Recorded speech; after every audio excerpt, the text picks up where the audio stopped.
Hello, friends. I am Colonel J.S. Nagpal from Colonel Sharpshooters, Sports Trainers, Infrastructures, Developers from Jalandhar.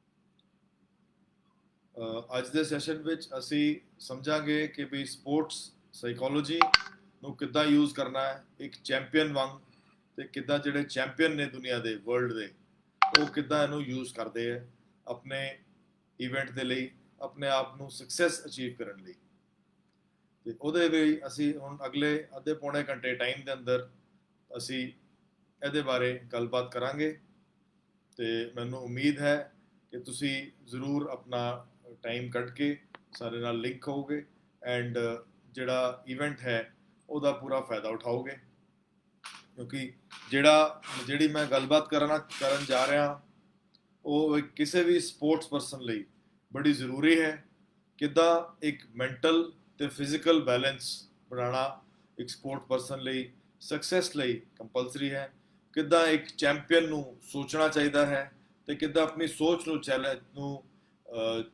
Channelise ਕਰਕੇ ਕਿੱਦਾਂ ਸੋਚ ਨੂੰ ਆਪਣੀ activate ਕਰਕੇ ਇੱਕ ਫਿਜ਼ੀਕਲ ਐਕਟੀਵਿਟੀ ਦੇ ਇਲਾਵਾ ਇੱਕ ਨਾਲ ਦੇ ਨਾਲ ਉਹਨੂੰ ਆਪਣਾ ਕਿੱਦਾਂ ਐਕਟਿਵਲੀ ਆਪਣੇ ਮਾਈਂਡ ਨੂੰ ਟ੍ਰੇਨ ਕਰਕੇ ਤੇ ਉਹਨੂੰ ਅਚੀਵਮੈਂਟ ਵੱਲ ਚੈਂਪੀਅਨਸ਼ਿਪ ਵੱਲ ਲੈ ਕੇ ਜਾਣਾ ਹੈ ਵਰਲਡ ਦੇ ਬੈਸਟ ਚੈਂਪੀਅਨਸ ਕਿੱਦਾਂ ਸੋਚਦੇ ਹੈ ਤੇ ਕਿੱਦਾਂ ਅਸੀਂ ਵੀ ਆਪਣੀ ਸੋਚ ਨੂੰ ਉਸ ਤਰੀਕੇ ਨਾਲ ਤਿਆਰ ਕਰ ਸਕਦੇ ਹਾਂ ਇਹਦੇ ਬਾਰੇ ਅਸੀਂ ਅੱਜ ਗੱਲਬਾਤ ਕਰਾਂਗੇ ਥੋੜਾ ਬਹੁਤ ਇੱਕ ਅੱਧਾ ਮਿੰਟ ਮੈਂ ਆਪਣੇ ਬਾਰੇ ਦੱਸਣਾ ਚਾਹਾਂਗਾ ਮੈਂ Colonel Sharp Shooters Academy Jalandhar ਦੇ ਵਿੱਚ ਉਹਦਾ ਮੈਂਟੋਰ ਤੇ ਡਾਇਰੈਕਟਰ ਹਾਂ ਜਿਹਦੇ ਵਿੱਚ ਅਸੀਂ ਬੱਚਿਆਂ ਨੂੰ ਸ਼ੂਟਿੰਗ ਸਪੋਰਟਸ ਦੀ ਟ੍ਰੇਨਿੰਗ ਦਿੰਦੇ ਹਾਂ ਸਾਡੇ ਬੱਚੇ ਜਿਹੜੇ ਨੇ ਉਹ ਨੈਸ਼ਨਲ ਲੈਵਲ ਤੇ ਇੰਡੀਅਨ ਟੀਮ ਟ੍ਰਾਇਲ ਲੈਵਲ ਤੇ ਪਹੁੰਚੇ ਹੋਏ ਹੈ ਈਵਨ ਇੰਡੀਅਨ ਆਰਮੀ ਦੀ ਆਫੀਸਰਸ ਦੀ ਟੀਮ ਨੂੰ ਅਸੀਂ 2 ਸਾਲ ਲਗਾਤਾਰ ਟ੍ਰੇਨਿੰਗ ਦਿੱਤੀ ਹੈ ਜਿਹੜੀ ਕਿ ਉਹਨਾਂ ਦੀ ਇੰਟਰਨਲ ਟੌਪ ਦੀ ਚੈਂਪੀਅਨਸ਼ਿਪ ਲਈ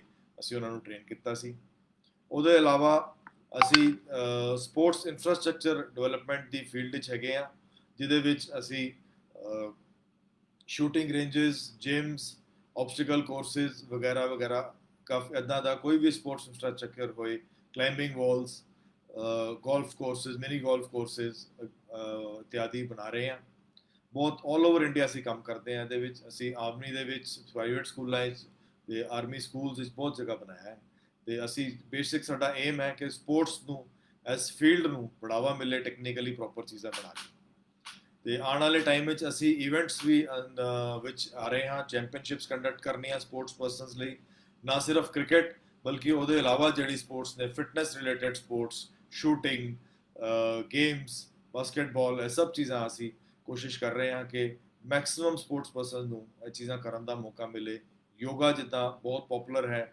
ਜਿਹੜੇ ਜਿੱਦਾਂ ਸੰਜੀਵ ਤਿਆਗੀ ਜੀ ਜੋ ਕਰ ਰਹੇ ਹੈ ਜਿਨ੍ਹਾਂ ਦਾ ਮੈਂ ਧੰਨਵਾਦੀ ਹਾਂ ਮੌਕਾ ਮੈਨੂੰ ਦੇਣ ਲਈ ਸਟਾਰਟ ਜਿਹਨੂੰ ਅਸੀਂ ਅੱਜ ਲਾਈਵ ਹੋ ਰਹੇ ਹਾਂ ਤੁਹਾਡੇ ਨਾਲ ਐਵਰੈਸਟ ਸਪੋਰਟਸ ਦੇ ਨਾਲ ਤੇ ਉਹ ਸਭ ਚੀਜ਼ਾਂ ਅਸੀਂ ਐਕਟੀਵੇਟ ਕਰਕੇ ਆਪਸ ਵਿੱਚ ਮਿਲ ਜੁਲ ਕੇ ਇੱਕ ਸਪੋਰਟਸ ਪਰਸਨ ਨੂੰ ਮੌਕਾ ਦਈਏ ਕਿ ਅੱਗੇ ਤੋਂ ਅੱਗੇ ਵਧਣ ਦਾ ਮੌਕਾ ਤੁਹਾਨੂੰ ਮਿਲੇ ਤੇ ਤੁਸੀਂ ਅੱਗੇ ਅਚੀਵਮੈਂਟਸ ਕਰ ਸਕੋ ਤੇ coming to the session proper ਜੋ ਅੱਜ ਦਾ ਮੁੱਦਾ ਹੈ ਕਿ ਸਪੋਰਟਸ ਸਾਈਕੋਲੋਜੀ ਕੀ ਹੈ ਤੇ ਉਹਨੂੰ ਕਿੱਦਾਂ ਇੱਕ sports person as a champion as a leader ਉਹਨੂੰ ਯੂਜ਼ ਕਰਕੇ ਉਹਨੂੰ ਅੱਗੇ ਵੱਧ ਸਕਦਾ ਹੈ ਆਪਣੇ ਬਾਕੀ ਦੇ ਸਪੋਰਟਸ ਪਰਸਨ ਤੋਂ ਆਪਣੇ ਕੰਪੀਟੀਸ਼ਨ ਤੋਂ ਅੱਗੇ ਕਿੱਦਾਂ ਨਿਕਲਣਾ ਹੈ ਬਹੁਤ ਧਿਆਨ ਨਾਲ ਤੇ ਅੱਛੀ ਤਰ੍ਹਾਂ ਸਮਝਣ ਵਾਲੀ ਗੱਲ ਹੈ ਕਿ ਸਭ ਨਾਲ ਪਹਿਲੇ ਅਸੀਂ ਸਮਝਦੇ ਹਾਂ ਸਪੋਰਟਸ ਸਾਈਕੋਲੋਜੀ ਦੇ ਬਾਰੇ ਬੇਸਿਕਲੀ 52 ਟਾਈਪਸ ਦੀ ਜਿਹੜੀ ਸਾਈਕੋਲੋਜੀ ਮੰਨੀ ਗਈ ਹੈ ਉਹਦੇ ਵਿੱਚੋਂ 47th ਨੰਬਰ ਤੇ ਸਪੋਰਟਸ ਸਾਈਕੋਲੋਜੀ ਆਉਂਦੀ ਹੈ ਕੁਝ ਦਿਨ ਪਹਿਲੇ ਹੀ ਐਸੇ ਮੀਡੀਅਮ ਦੇ ਥਰੂ ਸ਼੍ਰੀ ਜਿਹੜੇ ਡੀਏਵੀ ਕਾਲਜ ਦੇ ਸੀਨੀਅਰ ਜਿਹੜੇ ਸਪੋਰਟਸ ਇੰਚਾਰਜ ਨੇ ਉਹਨਾਂ ਨੇ ਦੱਸਿਆ ਸੀਗਾ ਸਪੋਰਟਸ ਸਾਈਕੋਲੋਜੀ ਦੇ ਬਾਰੇ ਬਹੁਤ ਡਿਟੇਲ ਵਿੱਚ ਉਹਨਾਂ ਨੇ ਡਿਸਕਸ਼ਨ ਕੀਤੀ ਸੀ ਬੜੀ ਅੱਛੀ ਤਰ੍ਹਾਂ ਸਮਝਾਇਆ ਸੀਗਾ ਸੋ ਮੈਂ ਜਸਟ ਇੱਕ ਬਰੀਫਲੀ ਟੱਚ ਕਰਾਂਗਾ ਕਿਉਂਕਿ ਇਸ ਟੌਪਿਕ ਨੂੰ ਉਹ ਪਹਿਲੇ ਹੀ ਕਵਰ ਕਰ ਚੁੱਕੇ ਹੈ ਤੇ ਸਪੋਰਟਸ ਸਾਈਕੋਲੋਜੀ ਜੋ ਹੈ ਉਹ ਇੱਕ ਇੰਟਰਡਿਸਪਲਿਨਰੀ ਸਾਇੰਸ ਹੈ ਜੋ ਕਿ kinesiology exercise physiology and psychologically ਦੀ ਫੀਲਡਸ ਨੂੰ ਕੰਬਾਈਨ ਕਰਦੀ ਹੈ as compare to clinical psychology ਜਿਹਦੇ ਵਿੱਚ ਕੋਈ ਪ੍ਰੋਬਲਮ ਹੁੰਦੀ ਹੈ ਕੋਈ ਬਿਮਾਰੀ ਹੁੰਦੀ ਹੈ ਜਿਹਦਾ ਰਸਤਾ ਲੱਭਣ ਦੀ ਕੋਸ਼ਿਸ਼ ਕੀਤੀ ਜਾਂਦੀ ਹੈ sports psychology is totally different. ਵੀ ਕਿੱਦਾਂ ਇੱਕ ਐਥਲੀਟ ਨੂੰ ਤਿਆਰ ਕਰਨਾ ਕਿ ਠੀਕ ਟਾਈਮ ਤੇ ਉਹ ਜਦੋਂ ਕੰਪੀਟੀਸ਼ਨ ਦਾ ਲੈਵਲ ਹੋਏ ਟੌਪ ਲੈਵਲ ਦੇ ਉੱਤੇ ਕਿੱਦਾਂ ਉਹ ਪੀਕ ਕਰੇ, ਤੇ ਕਿੱਦਾਂ ਉਹਦੇ ਕੋਈ ਸਟ੍ਰੈਸ ਬਸਟ ਜਿਹੜੇ ਸਟ੍ਰੈਸ ਹੋਣ ਦੇ ਉਮੀਦ ਹੈ ਉਹ ਆਉਣ ਤੋਂ ਪਹਿਲਾਂ ਹੀ ਉਹਨੂੰ ਖਤਮ ਕਰ ਦਿੱਤਾ ਜਾਏ, ਤੇ ਕਿੱਦਾਂ ਉਹਦੀ ਸੋਚ ਨੂੰ ਇਸ ਤਰੀਕੇ ਨਾਲ ਬਣਾਉਣਾ ਕਿ ਵੀ ਉਹ ਇੱਕ ਚੈਂਪੀਅਨ ਕਿੱਦਾਂ ਸੋਚਦਾ ਹੈ, ਇੱਕ ਵਰਲਡ ਲੀਡਰ, ਵਰਲਡ ਦਾ ਜਿਹੜਾ ਬੀਟਰ ਜਿਹਨੂੰ ਕਹਿੰਦੇ ਆ, ਜਿਹੜੇ ਟੌਪ ਦੇ ਪਲੇਅਰਸ ਹੋਏ ਨੇ ਜਿੱਦਾਂ ਹੁਸੈਨ ਬੋਲਟ, ਮੁਹੰਮਦ ਅਲੀ, ਰਫੇਲ, ਜਿਹੜਾ ਟੈਨਿਸ ਦਾ ਬੜਾ ਟੌਪ ਦਾ ਪਲੇਅਰ ਹੈ, ਸਾਰੇ ਇਹਨਾਂ ਵਿੱਚ ਕੁਛ ਨਾ ਕੁਛ ਖਾਸੀਅਤ ਹੈਗੀ ਹੈ, ਕੁਛ ਨਾ ਕੁਛ ਸੋਚ ਦੇ ਵਿੱਚ ਉਹਨਾਂ ਦੀ ਡਿਫਰੈਂਸ ਹੈ। ਫਿਜ਼ੀਕਲੀ ਬਹੁਤ ਦੁਨੀਆ ਅਚੀਵ ਕਰ ਸਕਦੀ ਹੈ, ਲੇਕਿਨ ਡਿਫਰੈਂਸ ਸਾਰਾ ਮੈਂਟਲ ਤੇ ਆਉਂਦਾ ਹੈ ਕਿ ਕੌਣ ਬੈਟਰ ਅਚੀਵ ਕਰਦਾ ਹੈ। ਸੋ ਸਪੋਰਟਸ ਸਾਈਕੋਲੋਜਿਸਟ ਤਾਂ ਹੀ ਤੁਸੀਂ ਪਾਓਗੇ ਕਿ ਵੀ ਟੌਪ ਲੈਵਲਸ ਦੇ ਉੱਤੇ ਜਿੰਨੇ ਵੀ ਐਥਲੀਟਸ ਨੇ, ਜਿੰਨੇ ਪਲੇਅਰਸ ਨੇ, ਉਹ ਸਪੋਰਟਸ ਸਾਈਕੋਲੋਜਿਸਟ ਦਾ ਸਹਾਰਾ ਲੈਂਦੇ ਹੈ। ਟੌਪ ਦੀ ਟੀਮਸ ਦੇ ਵਿੱਚ ਉਹਨਾਂ ਨੂੰ ਪ੍ਰੋਵਾਈਡ ਕੀਤਾ ਜਾਂਦਾ ਫਿਜ਼ੀਓਥੈਰੇਪਿਸਟ ਦੇ ਨਾਲ, ਤੇ ਜਿਹੜੇ ਸਪੈਸ਼ਲਿਸਟ ਹੁੰਦੇ ਆ ਜੋ ਕਿ ਇਸ ਚੀਜ਼ ਨੂੰ ਸਪੋਰਟ ਕਰਦੇ ਆ ਤੇ ਹੈਲਪ ਕਰਦੇ ਆ। ਇਹੀ ਚੀਜ਼ ਜੇ ਤੁਹਾਨੂੰ ਛੋਟੇ ਲੈਵਲ ਤੋਂ, ਇਨੀਸ਼ੀਅਲ ਲੈਵਲ ਤੋਂ ਜੇ ਮਿਲ ਜਾਏ, ਤੇ ਜਾਂ ਤੁਸੀਂ ਉਹਨੂੰ ਜੇ ਆਪਣਾ ਸਟਾਰਟਿੰਗ ਤੋਂ ਆਪਣੇ ਮਨ ਦੇ ਵਿੱਚ ਇਹਨੂੰ ਇਹਨਾਂ ਛੋਟੀਆਂ ਛੋਟੀਆਂ ਚੀਜ਼ਾਂ ਨੂੰ ਸਮਝ ਲਓ, ਤੇ ਤੁਸੀਂ ਵੀ ਇੱਕ ਚੈਂਪੀਅਨ, ਵਰਲਡ ਬੀਟਿੰਗ ਚੈਂਪੀਅਨ ਬਣ ਸਕਦੇ ਹੋ। ਇਹਦੇ 'ਚ ਕੋਈ ਦੋ ਰਾਏ ਨਹੀਂ। ਇਹਦੇ ਵਿੱਚ ਸਪੋਰਟਸ ਸਾਈਕੋਲੋਜੀ ਦੇ ਵਿੱਚ ਹੋਰ ਚੀਜ਼ਾਂ ਆ ਜਾਂਦੀਆਂ ਨੇ, for example performance assessment and development of athletes, ਜਿਹਨੇ ਕਿ ਵੀ ਕਿੱਦਾਂ ਤੁਸੀਂ ਪਰਫਾਰਮੈਂਸ ਕਰ ਰਹੇ ਹੋ, ਉਹਨੂੰ ਕਿੱਦਾਂ ਫਰਦਰ ਇੰਪਰੂਵ ਕਰਨਾ ਹੈਗਾ। ਸਾਈਕੋਲੋਜੀਕਲ ਸਕਿੱਲ ਟ੍ਰੇਨਿੰਗ ਆ ਜਾਂਦੀ ਹੈ ਵੀ ਇੱਕ ਇੱਕ ਚੀਜ਼ ਤੁਹਾਡੇ ਮਾਈਂਡ ਤੇ ਕੀ ਇਫੈਕਟ ਕਰ ਰਹੀ ਹੈ ਕੰਪੀਟੀਸ਼ਨ ਦੇ ਟਾਈਮ, ਉਹਦੇ ਰੂਟੀਨ ਟ੍ਰੇਨਿੰਗ ਦੇ ਟਾਈਮ, ਕਿੱਦਾਂ ਤੁਸੀਂ ਕੰਪੀਟੀਸ਼ਨ ਦੇ ਟਾਈਮ ਆਪਣਾ ਸਟ੍ਰੈਸ ਨੂੰ ਆਊਟ ਕਰਨਾ ਹੈ, ਇਹ ਚੀਜ਼ ਆ ਜਾਂਦੀ ਹੈ। ਉਹਦੇ ਬਾਰੇ ਸਕਿੱਲ ਟ੍ਰੇਨਿੰਗ ਦਿੱਤੀ ਜਾਂਦੀ ਹੈ। ਕੋਚ ਤੇ ਐਥਲੀਟ ਦੀ ਰਿਲੇਸ਼ਨਸ਼ਿਪ, ਬੜੇ ਵਾਰੀ ਤੁਸੀਂ ਸੁਣਿਆ ਹੋਣਾ ਹੈ ਕਿ ਬੜੇ ਬੜੇ ਅੱਛੇ ਐਥਲੀਟਸ ਆਪਣੇ ਕੋਚਿਸ ਦੇ ਨਾਲ ਬੜੇ ਹਾਈ ਲੈਵਲ ਤੇ ਪਹੁੰਚ ਗਏ, ਉੱਥੇ ਫਿਰ ਉਹਨਾਂ ਦੀ ਕੋਈ ਅਣਬਣ ਹੋ ਜਾਂਦੀ ਹੈ ਤੇ ਉਹ ਫਿਰ ਦੂਸਰੇ ਕੋਚ ਨੂੰ ਲੈ ਲੈਂਦੇ ਆ, ਲੇਕਿਨ ਥੋੜੀ ਦੇਰ ਬਾਅਦ ਰਿਅਲਾਈਜ਼ ਕਰਦੇ ਕਿ ਵੀ ਨਹੀਂ, ਮੇਰੀ ਜੋ ਲੈਵਲ ਮੈਂਟਲ ਟਿਊਨਿੰਗ ਮੇਰੇ ਓਰੀਜਨਲ ਕੋਚ ਨਾਲ ਸੀਗੀ ਉਹ ਇੱਥੇ ਨਹੀਂ ਬਣ ਰਹੀ, ਤੇ ਵਾਪਸ ਫਿਰ ਉਹ ਰਿਲੇਸ਼ਨਸ਼ਿਪ ਨੂੰ ਇੱਕ ਵਾਰੀ ਬ੍ਰੇਕ ਕਰਕੇ ਦੁਬਾਰਾ ਅਚੀਵ ਕਰਨਾ ਬਹੁਤ ਮੁਸ਼ਕਿਲ ਹੈ। ਤਾਂ ਸ਼ੁਰੂ ਤੋਂ ਹੀ ਉਹਨੂੰ ਖਿਆਲ ਰੱਖਿਆ ਜਾਏ ਕਿ ਵੀ ਕੋਚ ਦੇ ਨਾਲ ਕਿੱਦਾਂ ਅਸੀਂ ਉਹਨੂੰ ਇੱਕ ਰਿਲੇਸ਼ਨਸ਼ਿਪ, ਸਪੈਸ਼ਲ ਰਿਲੇਸ਼ਨਸ਼ਿਪ ਮੇਨਟੇਨ ਰੱਖਣੀ ਹੈ, ਜਿਹੜੀ ਕਿ ਸਾਨੂੰ ਥਰੂ ਆਊਟ ਲਾਈਫ ਉਹਨੂੰ ਹੈਲਪ ਕਰੇ। ਇੰਜਰੀ ਰਿਹੈਬਿਲਿਟੇਸ਼ਨ, ਜਿਹੜੀ ਚੋਟ ਲੱਗ ਜਾਂਦੀ ਹੈ ਇੱਕ ਗੇਮਸ ਦੇ ਅੰਦਰ, ਬੜੀ ਸਪੋਰਟਸ ਦੇ ਅੰਦਰ ਬੜੀ ਆਮ ਗੱਲ ਹੈ ਕਿ ਬਈ ਚੋਟ ਲੱਗ ਜਾਣੀ, ਖਾਸ ਕਰ ਜਿਹੜੇ ਫਿਜ਼ੀਕਲ ਸਪੋਰਟਸ ਨੇ, ਜੋ ਐਕਟਿਵ, ਬੜੀ ਐਕਟਿਵ ਸਪੋਰਟਸ ਨੇ, ਕ੍ਰਿਕਟ ਹੋ ਗਿਆ, ਫੁੱਟਬਾਲ ਹੋ ਗਿਆ, ਜੋ ਕੰਟੈਕਟ ਸਪੋਰਟਸ ਨੇ, ਬਾਕਸਿੰਗ ਹੋ ਗਈ, ਇਹਨਾਂ ਦੇ ਵਿੱਚ ਇੰਜਰੀ ਦਾ ਇੱਕ ਬੜਾ ਵੱਡਾ ਰੋਲ ਹੈ ਸਪੋਰਟਸ ਪਰਸਨ ਦੀ ਲਾਈਫ ਵਿੱਚ। ਇਹਦੇ ਜਿਹਦੇ ਕਰਕੇ ਕਿ ਸਪੋਰਟਸ ਪਰਸਨ ਦੀ ਲਾਈਫ ਘਟ ਜਾਂਦੀ ਹੈ, ਓਵਰਆਲ ਜੋ ਗੇਮ ਦਾ ਉਹਦਾ ਜਿਹੜਾ ਡਿਊਰੇਸ਼ਨ ਹੈ, ਪੀਕ ਕਰਨ ਦਾ ਡਿਊਰੇਸ਼ਨ, ਉਹ ਘਟ ਜਾਂਦਾ ਹੈ। ਤੇ ਜਦੋਂ ਸਪੋਰਟਸ ਪਰਸਨ ਨੂੰ ਇੰਜਰੀ ਹੋ ਜਾਏ ਤੇ ਬਹੁਤ ਉਹਨੂੰ ਸਟ੍ਰੈਸ ਦੇ ਥਰੂ ਜਾਣਾ ਪੈਂਦਾ। ਇਹਦੇ 'ਚ ਫਿਰ ਸਪੋਰਟਸ ਸਾਈਕੋਲੋਜਿਸਟ ਇੱਕ ਬੜਾ ਵੱਡਾ ਰੋਲ ਪਲੇ ਕਰਦਾ ਹੈ, ਉਹਨੂੰ ਸਟ੍ਰੈਸ ਨੂੰ ਲਿਵੀਲੇਟ ਕਰਨ ਲਈ, ਉਹਨੂੰ ਵਾਪਸ ਹੌਲੀ ਹੌਲੀ ਮੇਨ ਨਾਰਮਲ ਲੈਵਲ ਤੇ ਲਿਆਉਣ ਲਈ। ਉਹਦੇ ਨਾਲ ਹੀ ਲਿੰਕਡ ਇੱਕ ਕਰੀ ਬੜੀ ਪਾਰਟਿਕੂਲਰ ਸਿਚੁਏਸ਼ਨ ਇਸ ਟਾਈਮ ਸਾਰੇ ਫੇਸ ਕਰ ਰਹੇ ਆ, ਕੋਵਿਡ ਦੀ ਜਿਹੜੀ ਸਿਚੁਏਸ਼ਨ ਹੈ, ਲੋਕਡਾਊਨ ਦੀ ਸਿਚੁਏਸ਼ਨ, ਉਹਦੇ ਵਿੱਚ ਜਿਹੜੇ ਜਿਹੜੇ ਅੱਛੇ ਐਥਲੀਟਸ ਹੈ, ਜਿਹੜੇ ਤੁਸੀਂ ਸਾਰੇ ਟੌਪ ਦੇ ਲੈਵਲ ਦੇ ਐਥਲੀਟਸ ਹੈਗੇ ਹੋ, ਤੇ ਉਹਦੇ ਵਿੱਚ ਤੁਸੀਂ ਦੇਖਦੇ ਹੋਣੇ ਹੋ ਕਿ ਵੀ ਇੱਕ ਇੱਕ ਜਿਹੜਾ ਬੰਦਾ ਹੈ ਉਹ ਕਿੱਦਾਂ ਆਪਣੇ ਆਪ ਨੂੰ ਮੋਟੀਵੇਟ ਰੱਖ ਰਿਹਾ ਹੈ। ਉਹ ਸਪੋਰਟਸ ਸਾਈਕੋਲੋਜਿਸਟ ਦਾ ਬੜਾ ਵੱਡਾ ਉਹਦੇ 'ਚ ਰੋਲ ਹੈ ਕਿ ਵੀ ਤੁਸੀਂ ਆਪਣੇ ਆਪ ਨੂੰ ਥੱਲੇ ਨਹੀਂ ਰਹਿਣ ਦੇਣਾ। 2-2 3-3 ਮਹੀਨੇ ਲੋਕੀ ਘਰ 'ਚ ਫਸੇ ਹੋਏ ਨੇ ਜੋ ਕਿ ਟ੍ਰੇਨਿੰਗ ਨਹੀਂ ਕਰ ਪਾ ਰਹੇ, ਬੜਾ ਸਟ੍ਰੈਸਫੁਲ ਹੈਗਾ। ਕਿਸੇ ਨੂੰ ਓਲੰਪਿਕਸ ਦੀ ਤਿਆਰੀ ਕਰ ਰਿਹਾ ਹੈ, ਕੋਈ ਆਪਣਾ ਟੀਮ ਦੇ ਨਾਲ ਕਿੱਥੇ ਉਹਨੇ ਇਵੈਂਟ ਖੇਲਣਾ ਸੀਗਾ, ਲੇਕਿਨ ਹੁਣ ਫਿਜ਼ੀਕਲੀ ਫਿਟਨੈਸ ਬੜੀ ਮੁਸ਼ਕਿਲ ਆ ਰਹੀ ਹੈ, ਤੇ ਉਹ ਸਾਰੀ ਚੀਜ਼ ਜਿਹੜੀਆਂ ਨੇ ਉਹ ਮੈਂਟਲ ਸਟ੍ਰੈਸ ਕ੍ਰੀਏਟ ਕਰਦੀਆਂ ਨੇ, ਜੋ ਕਿ ਅਸੀਂ ਐਜ਼ ਅ ਸਪੋਰਟਸ ਸਾਈਕੋਲੋਜਿਸਟ ਜੋ ਹੁੰਦੇ ਹੈ, ਉਹਨਾਂ ਦਾ ਕੰਮ ਹੈ ਉਹਨੂੰ ਐਲੀਵੀਏਟ ਕਰਨਾ, ਉਹਨੂੰ ਖਤਮ ਕਰਨਾ, ਤੇ ਉਸ ਬੰਦੇ ਨੂੰ ਨਾਰਮਲ ਤੇ ਅੱਛੇ ਮੈਂਟਲ ਲੈਵਲ ਤੇ ਵਾਪਸ ਲੈ ਕੇ ਆਉਣਾ। ਕੈਰੀਅਰ ਟ੍ਰਾਂਜੀਸ਼ਨ, ਟੀਮ ਬਿਲਡਿੰਗ ਵੀ ਇੱਕ ਸਪੋਰਟਸ ਸਾਈਕੋਲੋਜਿਸਟ ਦਾ ਕੰਮ ਰੋਲ ਆ ਜਾਂਦਾ ਹੈ, ਜਿਹਦੇ ਵਿੱਚ ਕਿ ਜਿੱਦਾਂ ਕੈਰੀਅਰ ਟ੍ਰਾਂਜੀਸ਼ਨ, ਫੋਰ ਐਗਜ਼ਾਮਪਲ ਸਭ ਨਾਲ ਵੱਡਾ ਐਗਜ਼ਾਮਪਲ ਅੱਜ ਦੀ ਤਰੀਕੇ 'ਚ ਹੈਗਾ ਜਿੱਦਾਂ ਮਨੂ ਭਾਕੜ ਹੈ, ਜੋ ਕਿ ਜਿਨਨੇ ਕਿ ਟੌਪ ਲੈਵਲ ਦੇ ਅੰਦਰ ਪਹਿਲੇ ਇੱਕ ਗੇਮ ਖੇਡੀ ਹੈ, ਫਿਰ ਦੂਸਰੀ ਖੇਡੀ, ਫਾਈਨਲੀ ਉਹਨੂੰ ਪਸੰਦ ਜਿਹੜੀ ਆਈ ਉਹ ਸ਼ੂਟਿੰਗ ਵਿੱਚ ਹੈਗੀ ਆਈ ਹੈ, ਜੋ ਕਿ 16 ਸਾਲਾਂ ਦੀ ਛੋਟੀ ਉਮਰ ਵਿੱਚ ਹੀ ਉਹ ਟੌਪ ਦੇ ਲੈਵਲ ਤੇ ਵਰਲਡ ਬੀਟਰ, ਵਰਲਡ ਨੰਬਰ 1 ਬਣ ਕੇ ਬੈਠੀ ਹੈ। ਤੇ ਉਹਨੇ ਕਿੱਦਾਂ ਇੱਕ ਤੋਂ ਦੂਸਰੇ ਨੂੰ ਕੀਤਾ, ਉਹਦੇ ਵਿੱਚ ਕਿਤੇ ਨਾ ਕਿਤੇ ਉਹਦੇ ਵਿੱਚ ਉਹਦਾ ਮੈਂਟਲ ਮੇਕਅਪ ਬੜਾ ਸਟਰੋਂਗ ਹੋਣਾ ਜ਼ਰੂਰੀ ਹੈ। ਸਿਮਿਲਰਲੀ ਬੜੇ ਬੜੇ ਸਟੋਰੀਜ਼ ਤੁਸੀਂ ਸੁਣਦੇ ਹੋ ਵੀ, ਫੋਰ ਐਗਜ਼ਾਮਪਲ ਕੋਈ ਕ੍ਰਿਕਟਰ ਸੀਗਾ ਟੌਪ ਦਾ, ਜਿਹੜਾ ਕਿ ਹੈਂਸੀ ਕਰੋਨੀਆ ਤੇ ਨਾਲ ਕਿਹੜਾ ਜਿਹੜਾ ਫੇਮਸ ਹੈਗਾ ਸੀ, ਜਿਹੜਾ ਟੌਪ ਦਾ ਫੀਲਡਰ ਹੈਗਾ ਸੀ ਸਾਊਥ ਅਫਰੀਕਾ ਦਾ, I am forgetting his name, Jonty Rhodes, he was also a top footballer for his country. ਤੇ ਉਹ ਕਿੱਦਾਂ ਉਹਨੇ ਫੁੱਟਬਾਲ ਨੂੰ ਛੱਡ ਕੇ ਕ੍ਰਿਕਟ ਨੂੰ ਅਪਣਾ ਲਿਆ, ਉਹ ਚੇਂਜ ਓਵਰ ਦੇ ਵਿੱਚ ਥਾਟ ਪ੍ਰੋਸੈਸ ਕਿੱਦਾਂ ਚੇਂਜ ਕਰਨਾ ਹੈ, ਉਹਦੇ ਵਿੱਚ ਵੀ ਸਪੋਰਟਸ ਸਾਈਕੋਲੋਜਿਸਟ ਦਾ ਬੜਾ ਰੋਲ ਹੁੰਦਾ ਹੈ। ਟੀਮ ਬਿਲਡਿੰਗ ਵਿੱਚ ਬੜਾ ਮੇਜਰ ਫੈਕਟਰ ਹੈ ਕਿ ਵੀ ਜਦੋਂ ਅਸੀਂ ਇੱਕ ਟੀਮ ਵਿੱਚ ਖੇਡ ਰਹੇ ਹਾਂ ਕਿੱਦਾਂ ਹਰ ਇੱਕ ਦਾ ਰੋਲ ਹੈ, ਅਤੇ ਅਸੀਂ ਥੋੜੀ ਦੇਰ ਬਾਅਦ ਉਹਦੇ ਬਾਰੇ ਗੱਲ ਵੀ ਕਰਾਂਗੇ। ਹਰ ਬੰਦੇ ਦਾ ਰੋਲ ਕਿੱਦਾਂ ਹੈ ਤੇ ਕਿੱਦਾਂ ਇੱਕ ਦੂਸਰੇ ਨਾਲ ਮਿਲ ਕੇ ਅਚੀਵਮੈਂਟ ਕਰਨੀ ਹੈ, ਉਸ ਦੇ ਵਿੱਚ ਵੀ ਸਪੋਰਟਸ ਸਾਈਕੋਲੋਜਿਸਟ ਦਾ ਬੜਾ ਮੇਜਰ ਰੋਲ ਹੁੰਦਾ। ਟੀਮ ਬਿਲਡਿੰਗ ਦੇ ਬਾਰੇ ਇੱਕ ਇੰਟਰਸਟਿੰਗ ਜੀ ਗੱਲ ਕਰਨਾ ਚਾਹਾਂਗਾ ਬਿਫੋਰ ਵੀ ਮੂਵ ਅਹੈਡ। ਇੱਕ ਜੈਪਨੀਜ਼ ਐਕਸਪੈਰੀਮੈਂਟ ਸੀਗਾ ਜਿਹਦੇ ਵਿੱਚ ਉਹਨਾਂ ਨੇ ਕਰੀਬਨ 8-10 ਬੰਦਿਆਂ ਨੂੰ ਕਿਹਾ ਕਿ ਵੀ ਤੁਸੀਂ ਆਪਣਾ ਇੱਕ ਸਟੀਲ ਦੇ ਜੱਗ ਦੇ ਅੰਦਰ ਵਾਈਨ ਭਰ ਕੇ ਲਿਆਓ ਤੇ ਅਸੀਂ ਸਾਰੀ ਵਾਈਨ ਇਕੱਠੀ ਕਰਾਂਗੇ ਤੇ ਉਹਨੂੰ ਇਕੱਠਾ ਕਰਕੇ ਪੂਰਾ ਬਣਾ ਕੇ ਤੇ ਇੱਕ ਪੌਟ ਦੇ ਅੰਦਰ ਜਦੋਂ ਵਾਈਨ ਇਕੱਠੀ ਹੋ ਜਾਏਗੀ ਤੇ ਫਿਰ ਅਸੀਂ ਉਹਨੂੰ ਯੂਜ਼ ਕਰਾਂਗੇ। ਤੇ ਇੱਕ ਬੰਦੇ ਨੇ ਉਹਦੇ ਵਿੱਚ ਉਹ ਸੋਚਿਆ ਕਿ ਯਾਰ 8 ਬੰਦੇ ਤਾਂ ਪਹਿਲੇ ਲਿਆ ਹੀ ਰਹੇ ਆ ਵਾਈਨ, ਤੇ ਮੈਂ ਜੇ ਇੱਕ ਜੱਗ ਪਾਣੀ ਦਾ ਵੀ ਪਾ ਦਿਆਂਗਾ ਵਿੱਚ ਤੇ ਕਿੰਨਾ ਕੁ ਫਰਕ ਪੈਣਾ। ਉਹਨੇ ਕੀ ਕੀਤਾ, ਉਹਨੇ ਆਪਣਾ ਜੱਗ ਜਿਹੜਾ ਹੈਗਾ ਪਾਣੀ ਨਾਲ ਲਿਆ ਕੇ ਤੇ ਉਹਨੇ ਲਿਆਇਆ, ਤੇ ਜਦੋਂ ਉਹ ਸਾਰਿਆਂ ਨੇ ਆਪਣਾ ਜੱਗ ਵਿੱਚ ਵਾਈਨ ਦੇ ਜਿਹੜੇ ਬਾਉਲ ਵਿੱਚ ਪਾਇਆ ਤੇ ਉੱਥੇ 8 ਕੇ 10 ਜੱਗ ਗਰਮ ਪਾਣੀ ਦੇ ਸਾਰੇ ਨਿਕਲੇ।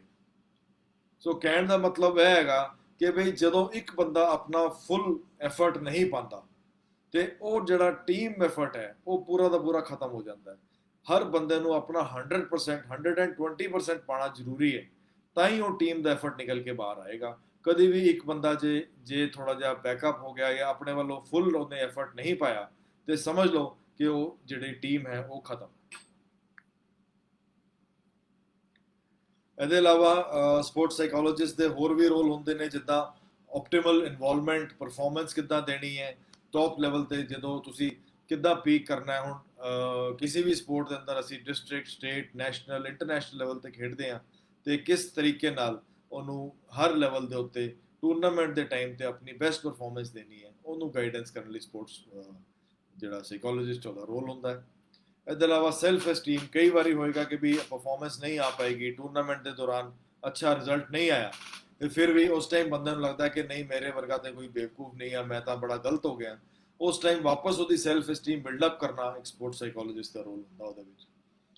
ਫਿਰ ਐਕਸਰਸਾਈਜ਼ ਐਡਹੇਰੈਂਸ, ਜੇ ਵੀ ਐਕਸਰਸਾਈਜ਼ ਦਾ ਜੋ ਸ਼ਡਿਊਲ ਬਣਾਇਆ ਤੁਸੀਂ ਉਹਨੂੰ ਕਿੱਦਾਂ ਤੁਸੀਂ ਫੋਲੋ ਕਰ ਰਹੇ ਹੋ ਨਹੀਂ ਕਰ ਰਹੇ ਹੋ, ਬਸਾਈਡਸ ਦੀ ਕੋਚ ਇੱਕ ਸਪੋਰਟਸ ਸਾਈਕੋਲੋਜਿਸਟ ਜਿਹੜਾ ਹੈ ਉਹ ਟੀਮ ਨਾਲ ਦੇ ਜੁੜਿਆ ਹੋਏ, ਉਹਦਾ ਬੜਾ ਫਾਇਦਾ ਮਿਲਦਾ।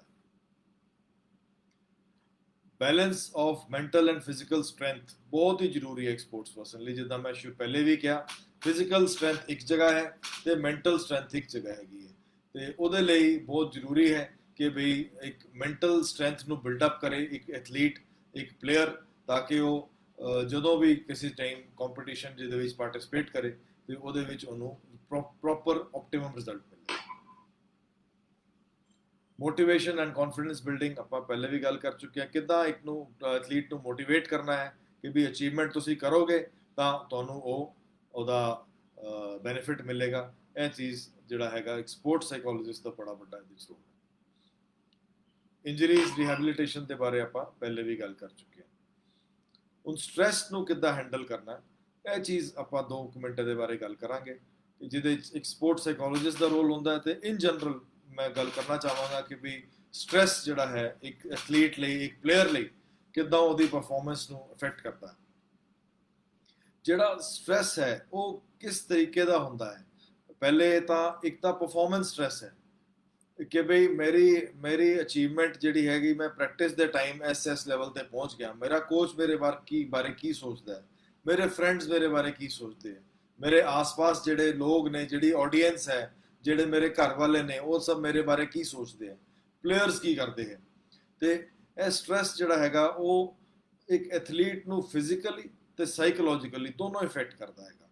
ਠੀਕ ਹੈ, ਮੈਂ ਇੱਕ ਛੋਟਾ ਜਿਹਾ ਐਗਜ਼ਾਮਪਲ ਦਿੰਦਾ। ਮੇਰੇ ਕੋਲ ਕੁਝ ਦਿਨ ਪਹਿਲੇ ਮੇਰਾ ਇੱਕ ਪਲੇਅਰ ਆਇਆ, ਕਹਿੰਦਾ ਜੀ ਮੈਂ ਟੌਪ ਲੈਵਲ ਤੇ ਪਹੁੰਚ ਗਿਆ ਲੇਕਿਨ ਮੈਂ ਟੀਮ ਵਿੱਚ ਸਿਲੈਕਟ ਨਹੀਂ ਹੋਇਆ। ਮੈਨੂੰ ਇਸ ਗੱਲ ਦਾ ਬੜਾ ਸਟ੍ਰੈਸ ਹੈ ਕਿ ਵੀ ਮੇਰੇ ਨਾਲ ਦੇ ਜਿਹੜੇ ਸੀਗੇ ਉਹ ਨਿਕਲ ਗਏ ਤੇ ਮੈਂ ਰਹਿ ਗਿਆ ਪਿੱਛੇ, ਉਹ ਮੇਰਾ ਮਜ਼ਾਕ ਉਡਾਉਣਗੇ।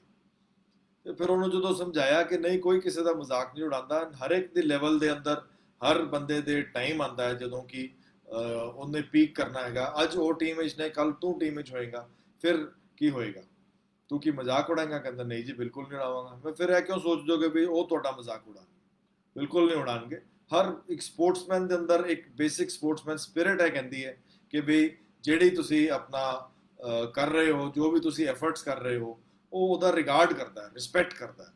ਬਹੁਤ ਰੇਅਰ ਜੇ ਕੋਈ ਹੁੰਦਾ, ਜੇ ਕੋਈ ਮਜ਼ਾਕ ਉਡਾ ਰਿਹਾ ਤੇ ਉਹ ਮੇਨਲੀ ਕੰਪੀਟੀਟਰ ਹੁੰਦਾ ਜੋ ਕਿ ਮੌਕੇ ਦੇ ਉੱਤੇ ਤੁਹਾਨੂੰ ਡਿਸਟਰੈਕਟ ਕਰਨ ਦੇ ਲਈ ਕਰਦਾ ਹੈ। ਬੜੇ ਅਸੀਂ ਆਮ ਦੇਖਿਆ ਹੋਣਾ ਹੈ, ਜਿੱਦਾਂ ਬਾਕਸਿੰਗ ਦੇ ਮੈਚਸ ਹੁੰਦੇ ਆ ਟੌਪ ਲੈਵਲ ਦੇ, ਉਹਦੇ ਦਿਖਾਉਂਦੇ ਆ ਵੀ ਬਾਕਸਰਸ ਇੱਕ ਦੂਜੇ ਨੂੰ ਅੱਖਾਂ ਵੀ ਦਿਖਾ ਰਹੇ ਆ, ਇੱਕ ਦੂਜੇ ਨੂੰ ਭਲਾ ਬੁਰਾ ਵੀ ਕਹਿ ਰਹੇ ਆ, ਤੇ ਲੇਕਿਨ ਉਹ ਇੱਕ ਤਰੀਕਾ ਹੁੰਦਾ ਦੂਸਰੇ ਬੰਦੇ ਨੂੰ ਆਫ ਬੈਲੈਂਸ ਥਰੋ ਕਰਨ ਦਾ, ਡਿਸਟਰੈਕਟ ਕਰਨ ਦਾ।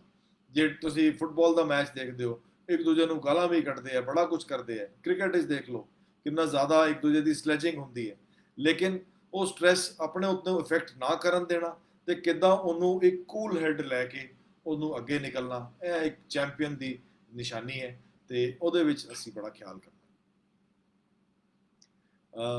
Difficulty to focus is another option, is another problem, ਜਿਹੜਾ ਕਿ ਵੀ ਅਸੀਂ ਜਦੋਂ ਕਿਸੇ ਕੰਪੀਟੀਸ਼ਨ ਵਿੱਚ ਜਾ ਰਹੇ ਹਾਂ ਤੇ ਉਹਦੇ ਵਿੱਚ ਫੋਕਸ ਕਰਨ ਦੀ ਸਾਨੂੰ ਦਿੱਕਤ ਆਉਂਦੀ ਹੈ ਕਿ ਵੀ ਸਾਨੂੰ ਬਈ ਹੁਣ ਅਸੀਂ ਇਹਦੇ ਤੇ ਕਰਨਾ ਹੈਗਾ, ਫੋਕਸ ਕਰਾਂਗੇ ਤਾਂ ਸਾਨੂੰ ਰਿਜ਼ਲਟ ਮਿਲੇਗਾ। ਜੇ ਉਹ ਫੋਕਸ ਤੁਹਾਡਾ ਕਿਤੇ ਨਾ ਕਿਤੇ ਹਿਲ ਗਿਆ, ਜੇ ਥਾਟਸ ਕਿਤੇ ਹੋਰ ਚਲੇ ਗਏ, ਕਿਸੇ ਹੋਰ ਖਿਆਲਾਂ 'ਚ ਆ ਗਏ, ਤਾਂ ਫਿਰ ਤੁਸੀਂ ਸਮਝ ਲਓ ਖਤਮ ਹੋ ਗਏ।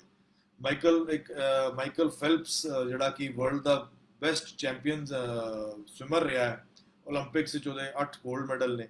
ਉਹਦਾ ਇੱਕ ਬੜਾ ਸਿਸਟਮ ਕਦੀ ਦੇਖੋ ਉਹਨੂੰ ਪਰਫਾਰਮ ਕਰਦੇ ਹੋਏ, ਤੇ ਉਹਨੇ ਇੱਕ ਸਿਸਟਮ ਫੋਲੋ ਕੀਤਾ ਹੈ ਕਿ ਉਹ ਆਪਣਾ ਇੱਕ ਹੈਡਫੋਨ ਲਗਾ ਕੇ ਉੱਥੇ ਆਉਂਦਾ ਪਲੇ ਗੇਮ ਦੇ ਟਾਈਮਸ ਉਹਦੇ, ਤੇ ਉਹਦੇ ਉਸ ਦੌਰਾਨ ਉਹਨੂੰ ਉਹ ਆਪਣੀ ਦੁਨੀਆ 'ਚ ਹੈ, ਉਹਨੇ ਬਾਕੀ ਦੀ ਦੁਨੀਆ ਨਾਲ ਕੋਈ ਲੈਣਾ ਦੇਣਾ ਨਹੀਂ, ਕੰਸਰਨ ਹੀ ਨਹੀਂ ਹੈ ਕਿ ਬਈ ਕੋਈ ਕੀ ਕਰ ਰਿਹਾ ਕੀ ਕਰ ਰਿਹਾ। ਉਹਨੇ ਪੂਰਾ ਫੋਕਸ ਆਪਣਾ ਬਣਾਇਆ ਹੋਇਆ ਕਿ ਮੈਂ ਇੱਥੇ ਜਾਣਾ, ਇਹ ਕਰਨਾ, ਇਹ ਗੇਮ ਖੇਡਣੀ ਹੈ, ਜਾ ਕੇ ਆਪਣਾ ਸਵਿਮਿੰਗ ਕਰਕੇ ਆਣੀ ਹੈ, ਵਾਪਸ ਆਣਾ, ਮੈਡਲ ਲੈਣਾ, ਬਾਹਰ ਆਣਾ।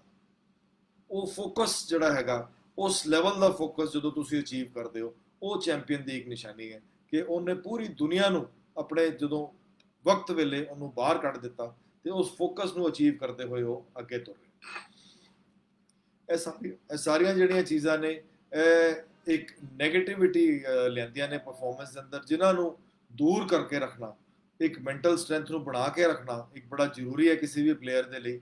ਤੇ ਇੱਕ ਸਾਈਕੋਲੋਜਿਸਟ, ਸਪੋਰਟਸ ਸਾਈਕੋਲੋਜਿਸਟ ਸਾਰੀ ਚੀਜ਼ਾਂ ਨੂੰ ਕਵਰ ਕਰਕੇ ਹੋਏ ਚੱਲਦਾ ਹੈ, ਵੀ ਦੇਖਦਾ ਹੈ, ਉਹ ਆਬਜ਼ਰਵ ਕਰਦਾ ਹੈ ਆਪਣੇ ਪਲੇਅਰ ਨੂੰ ਕਿ ਵੀ ਉਹ ਕਿੱਦਾਂ ਪਰਫਾਰਮ ਕਰ ਰਿਹਾ, ਉਹਨੂੰ ਕਿਸ ਚੀਜ਼ ਦਾ ਸਟ੍ਰੈਸ ਹੋ ਰਿਹਾ ਤਾਂ ਉਹਦੇ ਤੇ ਕੀ ਉਹਦਾ ਇਫੈਕਟ ਹੋ ਰਿਹਾ। ਇਹ ਸਭ ਚੀਜ਼ਾਂ ਦੇਖ ਕੇ ਉਹਨੂੰ ਉਹ ਹੈਲਪ ਕਰਦਾ ਹੈ ਕਿ ਉਹਨੂੰ ਕਿੱਦਾਂ ਬੈਸਟ ਪਰਫਾਰਮੈਂਸ ਦੇਣੀ। ਪ੍ਰੈਸ਼ਰ ਸਿਚੁਏਸ਼ਨ ਨੂੰ ਕਿੱਦਾਂ ਹੈਂਡਲ ਕਰਨਾ ਹੈ, ਬੜਾ ਮੈਟਰ ਕਰਦਾ ਹੈ ਕਿ ਜਦੋਂ ਬੜੇ ਸਾਰੇ ਐਥਲੀਟਸ ਹੁੰਦੇ ਆ, ਬੜੇ ਸਾਰੇ ਪਲੇਅਰਸ ਹੁੰਦੇ ਜੋ ਕਿ ਉੱਦਾਂ ਦੇ ਬਹੁਤ ਟੌਪ ਦੇ ਹੁੰਦੇ, ਪ੍ਰੈਕਟਿਸ ਵਿੱਚ ਤੁਸੀਂ ਉਹਨਾਂ ਨੂੰ ਬੀਟ ਨਹੀਂ ਕਰ ਸਕਦੇ, ਲੇਕਿਨ ਜਦੋਂ ਕੰਪੀਟੀਸ਼ਨ ਆਉਂਦਾ, ਜਦੋਂ ਕੋਈ ਆਡੀਅנס ਹੈ ਜਾਂ ਜਦੋਂ 50 ਬੰਦੇ ਖੜੇ ਹੋ ਕੇ ਕੰਪੀਟ ਕਰ ਰਹੇ ਆ, ਉਹਦੇ ਵਿੱਚ ਉਹਦੀ ਪਰਫਾਰਮੈਂਸ ਡ੍ਰੌਪ ਕਰ ਜਾਂਦੀ। ਸੋ ਉਹ ਚੀਜ਼ ਨੂੰ ਕਿੱਦਾਂ ਹੈਂਡਲ ਕਰਨਾ, ਮੈਂਟਲ ਸਟ੍ਰੈਸ ਕਿੱਦਾਂ ਬਣਾਉਣਾ, ਆਪਣਾ ਮੈਂਟਲ ਸਟਰੈਂਥ ਕਿੱਦਾਂ ਬਣਾਉਣੀ, ਉਹਦੇ ਬਾਰੇ ਅੱਗੇ ਅਸੀਂ ਗੱਲ ਕਰਾਂਗੇ ਜਦੋਂ ਅਸੀਂ ਗੋਲ setting, gold, silver and bronze methods of mental strength, ਇਹ ਸਭ ਗੱਲਾਂ ਕਰਾਂਗੇ ਹੁਣੇ ਥੋੜੀ ਦੇਰ ਤੱਕ। ਇੱਦਾਂ ਹੀ ਕੁਝ ਪੇਪਰ ਟੈਸਟ ਮਸ਼ੀਨਸ ਵਗੈਰਾ ਹੁੰਦੀਆਂ ਨੇ, ਜਾਂ ਟੈਸਟ ਹੁੰਦੇ ਜੋ ਇੱਕ ਸਪੋਰਟਸ ਸਾਈਕੋਲੋਜਿਸਟ ਅੱਛੀ ਤਰੀਕੇ ਨਾਲ ਉਹਨੂੰ ਯੂਜ਼ ਕਰਕੇ ਉਹਨੂੰ ਫੋਕਸ ਕਰਾਉਂਦਾ ਹੈਗਾ। ਤੇ ਉਹਨੂੰ ਇੱਕ ਆਪਾਂ 5-7 ਚੀਜ਼ਾਂ ਦੇਖਦੇ ਆ ਜਿਹਦੇ ਨਾਲ ਪਤਾ ਲੱਗਦਾ ਕਿ ਵੀ ਤੁਹਾਡਾ ਜਿਹੜਾ ਮਾਈਂਡ ਹੈ ਉਹ ਗੇਮ ਦੇ ਵਿੱਚ ਨਹੀਂ ਹੈ। ਮੈਨੂੰ ਜਿਹੜੇ ਅਸੀਂ ਅੱਜ ਵੈਬਿਨਾਰ ਦੇਖ ਰਹੇ ਨੇ, ਤਕਰੀਬਨ ਮੈਕਸਿਮਮ ਸਪੋਰਟਸ ਪਰਸਨਸ ਦੇਖ ਰਹੇ ਨੇ, ਤੇ ਉਹਦੇ ਇਲਾਵਾ ਵੀ ਜਿਹੜੇ ਦੇਖ ਰਹੇ ਨੇ ਜੋ ਸਪੋਰਟਸ ਨਾਲ ਨਹੀਂ ਵੀ ਲਿੰਕਡ ਹੈ, ਉਹ ਇਸ ਚੀਜ਼ ਨੂੰ ਆਪਣੇ ਆਪ ਨੂੰ ਕਿਸੇ ਪਰਫਾਰਮੈਂਸ ਦਾ, ਤੁਸੀਂ ਕਿਸੇ ਕੋਆਪਰੇਟਿਵ ਇਵੈਂਟ 'ਚ ਜਾ ਰਹੇ ਹੋ ਜਾਂ ਕਿਸੇ ਉੱਦਾਂ ਐਗਜ਼ਾਮ ਲਈ ਜਾ ਰਹੇ ਹੋ ਜਾਂ ਕਿਸੇ ਵੀ ਕੰਮ ਲਈ ਜਾ ਰਹੇ ਹੋ, ਉਹਦੇ ਨਾਲ ਤੁਸੀਂ ਲਿੰਕ ਕਰ ਸਕਦੇ ਹੋ। ਦੇਖੋ ਕਿ ਵੀ ਤੁਹਾਡੇ ਜਿਹੜਾ ਮਾਈਂਡ ਹੈ ਉਹ ਉੱਥੇ ਹੈ ਕਿ ਨਹੀਂ ਹੈ। ਇਹ ਚੀਜ਼ਾਂ ਜਿਹੜੀ ਮੈਂ ਦੱਸਣ ਲੱਗਾ, ਇਹਨਾਂ ਦੇ ਬਾਰੇ ਸੋਚੋ ਤੇ ਤੁਹਾਨੂੰ ਆਨਸਰ ਆਪਣੇ ਆਪ ਮਿਲ ਜਾਏਗਾ। ਸਭ ਨਾਲ ਪਹਿਲੇ ਜਿਹੜੇ ਨੇ ਕਿ ਵੀ ਜਦੋਂ ਟਾਈਮ ਹੁੰਦਾ ਹੈ ਉਹ ਲੱਗਦਾ ਹੈ ਕਿ ਬਈ ਉਹ ਸਲੋ ਹੋ ਗਿਆ, ਪ੍ਰੈਕਟਿਸ ਦੇ ਨਾਲੋਂ ਸਲੋ ਹੋ ਗਿਆ ਟਾਈਮ। ਜਦੋਂ ਤੁਸੀਂ ਪ੍ਰੈਕਟਿਸ ਕਰ ਰਹੇ ਹੋ ਕਿਸੇ ਚੀਜ਼ ਦੀ ਤੇ ਐਕਚੁਅਲ ਹੈ ਲੱਗਦਾ ਵੀ ਟਾਈਮ ਬੜਾ ਹੌਲੀ ਨਿਕਲ ਰਿਹਾ। No, this is a sign that your mind is not there. ਜਦੋਂ ਕ੍ਰਿਟੀਕਲ ਟਾਈਮ ਹੁੰਦਾ ਹੈ ਗੇਮ ਦਾ ਜਾਂ ਰੇਸ ਦਾ ਜਾਂ ਐਗਜ਼ਾਮ ਦਾ ਜਾਂ ਕੰਪੀਟੀਸ਼ਨ ਦਾ, ਉਸ ਕ੍ਰਿਟੀਕਲ ਟਾਈਮ ਤੇ ਤੁਹਾਡਾ ਫੋਕਸ ਹਿਲਤਾ ਨਹੀਂ ਰਿਹਾ। ਉਸ ਚੀਜ਼ ਨੂੰ ਧਿਆਨ ਨਾਲ ਆਬਜ਼ਰਵ ਕਰੋ ਕਿ ਕਿਆ ਤੁਹਾਡਾ ਫੋਕਸ ਉੱਥੇ ਹੈ, ਜਾਂ ਤੁਹਾਨੂੰ ਘਰ ਦੇ ਖਿਆਲ ਆ ਰਹੇ ਨੇ, ਜਾਂ ਘਰ ਦੇ ਵੱਲ ਕੋਈ ਸਟ੍ਰੈਸ ਹੈ, ਜਾਂ ਕੋਈ ਹੋਰ ਕੋਈ ਕੰਮ ਹੈ ਜਿਹਦੇ ਕਰਕੇ ਤੁਹਾਨੂੰ ਉਹ ਚੀਜ਼ ਤੁਹਾਨੂੰ ਪਰੇਸ਼ਾਨ ਕਰ ਰਹੀ ਹੈ। ਜਦੋਂ ਤੁਸੀਂ ਕਿਸੇ ਵੱਡੀ ਕੰਪੀਟੀਸ਼ਨ ਵਿੱਚ ਜਾਂਦੇ ਹੋ, ਜੇ ਡਿਸਟ੍ਰਿਕਟ ਸਟੇਟ ਤੱਕ ਖੇਡ ਲਏ, ਜਦੋਂ ਨੈਸ਼ਨਲ ਗਏ, ਜਦੋਂ ਵੱਡੇ ਪਲੇਅਰ ਤੁਹਾਡੇ ਸਾਹਮਣੇ ਆਏ, ਉਸ ਟਾਈਮ ਤੁਹਾਡਾ ਕੌਨਫੀਡੈਂਸ ਖੜਾ ਹੈ ਜਾਂ ਤੁਹਾਡਾ ਕੌਨਫੀਡੈਂਸ ਡਿਪ ਕਰ ਰਿਹਾ, ਇਹ ਚੀਜ਼ ਦੇਖਣ ਵਾਲੀ ਹੈ। ਇਹਦੇ ਨਾਲ ਤੁਹਾਨੂੰ ਪਤਾ ਲੱਗੇਗਾ ਕਿ ਤੁਹਾਡਾ ਮਾਈਂਡ ਉੱਥੇ ਫੋਕਸਡ ਹੈ ਜਾਂ ਨਹੀਂ ਹੈ। ਟੈਕਨੀਕ ਤੁਹਾਡੀ ਬੈਸਟ ਹੈ ਟੀਮ ਦੇ ਅੰਦਰ, ਲੇਕਿਨ ਜਦੋਂ ਦੇਖਦੇ ਹੋ ਕਿ ਆਪਾਂ ਕੰਪੀਟੀਸ਼ਨ ਵਿੱਚ ਜਦੋਂ ਸਾਰੇ ਪਲੇ ਕਰ ਰਹੇ ਹੈ ਤੇ ਤੁਹਾਡੀ ਪਰਫਾਰਮੈਂਸ ਨਹੀਂ ਆਉਂਦੀ, that could be an indication that your mind is not in the game. Point number 4. ਪੰਜਵੀਂ ਗੱਲ ਹੈ ਕਿ ਜਦੋਂ ਤੁਹਾਨੂੰ ਕੋਈ ਦੇਖ ਰਿਹਾ ਹੈ, ਉਸ ਟਾਈਮ ਤੁਹਾਡੀ ਪਰਫਾਰਮੈਂਸ ਸਡਨਲੀ ਡਿਪ ਕਰ ਜਾਂਦੀ। ਤੁਹਾਡੇ ਪੇਰੈਂਟਸ ਦੇਖ ਰਹੇ ਆ, ਤੁਹਾਡੇ ਫਰੈਂਡਸ ਦੇਖ ਰਹੇ ਆ, ਕੋਈ ਵੀ ਕੰਮ ਤੁਸੀਂ ਕਰ ਰਹੇ ਹੋ ਸਪੋਰਟਸ ਫੀਲਡ ਦੇ ਅੰਦਰ, ਤੁਹਾਨੂੰ ਲੱਗਦਾ ਕਿ ਨਹੀਂ ਮੈਨੂੰ ਤੇ ਨਜ਼ਰ ਮੇਰੇ ਉੱਤੇ ਲੋਕਾਂ ਦੀ ਨਜ਼ਰ ਹੈ, ਉਹ ਕੀ ਸੋਚਣਗੇ ਮੇਰੇ ਬਾਰੇ। ਸੋ that is an indication that your mind is not in the game. You are thinking about something else. You are not focused. You need to change that. Point number 6. ਜੇ ਤੁਹਾਡਾ if you have negative thought before the meet, ਤੁਹਾਨੂੰ ਖਿਆਲ ਆ ਰਹੇ ਨੇ ਕਿ ਪਤਾ ਨਹੀਂ ਮੇਰਾ ਕੀ ਹੋਣਾ, ਮੇਰੀ ਪਰਫਾਰਮੈਂਸ ਆਏਗੀ ਕਿ ਨਹੀਂ ਆਏਗੀ, ਪਤਾ ਨਹੀਂ ਮੇਰੇ ਰਿਜ਼ਲਟ ਕਿੱਦਾਂ ਆਏਗਾ, ਮੈਂ ਜਿੱਤ ਪਾਵਾਂਗਾ ਕਿ ਨਹੀਂ ਜਿੱਤ ਪਾਵਾਂਗਾ। These are events which give you an indication. This is point number 6. And point number 7 is you feel sick or really scared. यानी ਤੁਹਾਨੂੰ ਡਰ ਲੱਗ ਰਿਹਾ ਕਿ ਵੀ ਘਬਰਾਹਟ ਹੋ ਰਹੀ ਹੈ ਅੰਦਰੋਂ ਕਿ ਮੈਂ ਜਾਣਾ ਹੈ ਤੇ ਪਤਾ ਨਹੀਂ ਕੀ ਹੋਣਾ ਮੇਰਾ, ਤੇ ਰੱਬ ਜਾਣੇ ਮੈਂ ਜਿੱਤਾਂਗਾ ਕਿ ਨਹੀਂ, ਮੈਂ ਖੇਡ ਪਾਵਾਂਗਾ ਕਿ ਨਹੀਂ। This is another indication that you need more focus. ਬਹੁਤ ਕੰਪੀਟੀਟਰਸ ਵੱਲ ਧਿਆਨ ਦੇਣਾ, ਬਈ ਕੰਪੀਟੀਟਰਸ ਮੇਰੇ ਕੀ ਕਰ ਰਹੇ ਨੇ, ਕਿਹੜਾ ਕੰਪੀਟੀਟਰ ਆਇਆ, ਵੀ ਮੈਨੂੰ ਤਾਂ ਇੰਨੇ ਟੌਪ ਦੇ ਲੈਵਲ ਤੇ ਆ ਗਏ, ਮੈਂ ਕਿੱਥੇ ਰਹਿ ਜਾਣਾ, ਉਹ ਇਹ ਪਲੇਅਰ ਆ ਗਿਆ, ਹੁਣ ਤੇ ਮੇਰਾ ਕੁਝ ਵੀ ਨਹੀਂ ਹੋ ਸਕਦਾ। ਇਹ ਸਭ ਜਿਹੜੇ ਖਿਆਲ ਆਉਂਦੇ ਨੇ ਨਾ, ਇਹਨਾਂ ਨੂੰ ਤੁਹਾਨੂੰ you have to take it out of your mind. ਆਪਣੀ ਗਲਤੀਆਂ ਦੇ ਬਾਰੇ ਬਹੁਤ ਐਮਬੈਰਸ ਹੋ ਜਾਣਾ, ਛੋਟੀ ਮੋਟੀ ਗਲਤੀ ਦੇਖੋ ਹਰ ਬੰਦੇ ਕੋਲ ਹੁੰਦੀ ਹੈ, ਲੇਕਿਨ ਜ਼ਿਆਦਾ ਹੀ ਉਸ ਦੇ ਉੱਤੇ ਫੋਕਸ ਕਰਨਾ ਕਿ ਹਾਂ ਮੇਰੇ ਤੋਂ ਗਲਤੀ ਹੋ ਗਈ, ਹੁਣ ਮੈਂ ਕੀ ਕਰਾਂ, ਤਾਂ ਮੈਂ ਫਸ ਗਿਆ। that is an indicator that you are thinking too much about your mistake. Your mind is not in the game. You worry too much about what others think. ਦੂਜੇ ਮੇਰੇ ਬਾਰੇ ਕੀ ਸੋਚਦੇ। ਜਿਹੜੇ ਇੱਕ ਚੈਂਪੀਅਨ ਦੀ ਸੋਚ ਹੈ, ਉਹਦੀ ਸੋਚ ਇਹ ਹੈਗੀ ਕਿ ਮੈਂ ਆਪਣੇ ਲਈ ਅਚੀਵਮੈਂਟ ਕਰ ਰਿਹਾ, I am working for myself, for my personal achievement, and the world is going to follow me. ਜਿਹੜਾ ਬੰਦਾ ਇਸ ਚੱਕਰ ਵਿੱਚ ਰਹਿੰਦਾ ਹੈ ਕਿ ਵੀ ਮੇਰੇ ਬਾਰੇ ਦੂਜੇ ਕੀ ਸੋਚਣਗੇ, ਉਹ ਕਦੇ ਵੀ ਅਚੀਵਰ ਨਹੀਂ ਬਣ ਸਕਦਾ, ਉਹ ਕਦੇ ਵੀ ਚੈਂਪੀਅਨ ਨਹੀਂ ਬਣ ਸਕਦਾ। So you have to think about these 10 points कि your mind is there in the game or is it not in the game. You have to think about it very seriously. ਕੁਝ ਅਸੀਂ ਹੁਣ ਗੱਲਾਂ ਕਰਦੇ ਹਾਂ ਕਿ ਐਸੈਂਸ਼ੀਅਲ ਐਸਪੈਕਟਸ ਦੀਆਂ, ਕਿ ਬਈ ਕਿੱਦਾਂ ਚੀਜ਼ ਨੇ ਜਿਹੜੀ ਜੋ ਕਿ ਸਪੋਰਟਸ ਪਰਸਨ ਨੂੰ ਇਫੈਕਟ ਕਰਦੀਆਂ। ਸਭ ਨਾਲ ਪਹਿਲੇ ਇੱਕ ਪਰਸਨੈਲਿਟੀ ਹੈ ਬੰਦੇ ਦੀ, ਉਹਦੀ ਸਪੋਰਟਸ ਪਰਸਨ ਦੀ ਪਰਸਨੈਲਿਟੀ ਹੈ, ਇੱਕ ਬੜੀ ਸਟਰੋਂਗ ਵਿਲ ਚਾਹੀਦੀ ਹੈ, ਸਟਰੋਂਗ ਵਿਲ ਪਾਵਰ ਚਾਹੀਦੀ ਹੈ ਇੱਕ ਸਪੋਰਟਸ ਪਰਸਨ ਨੂੰ ਸਕਸੀਡ ਕਰਨ ਲਈ।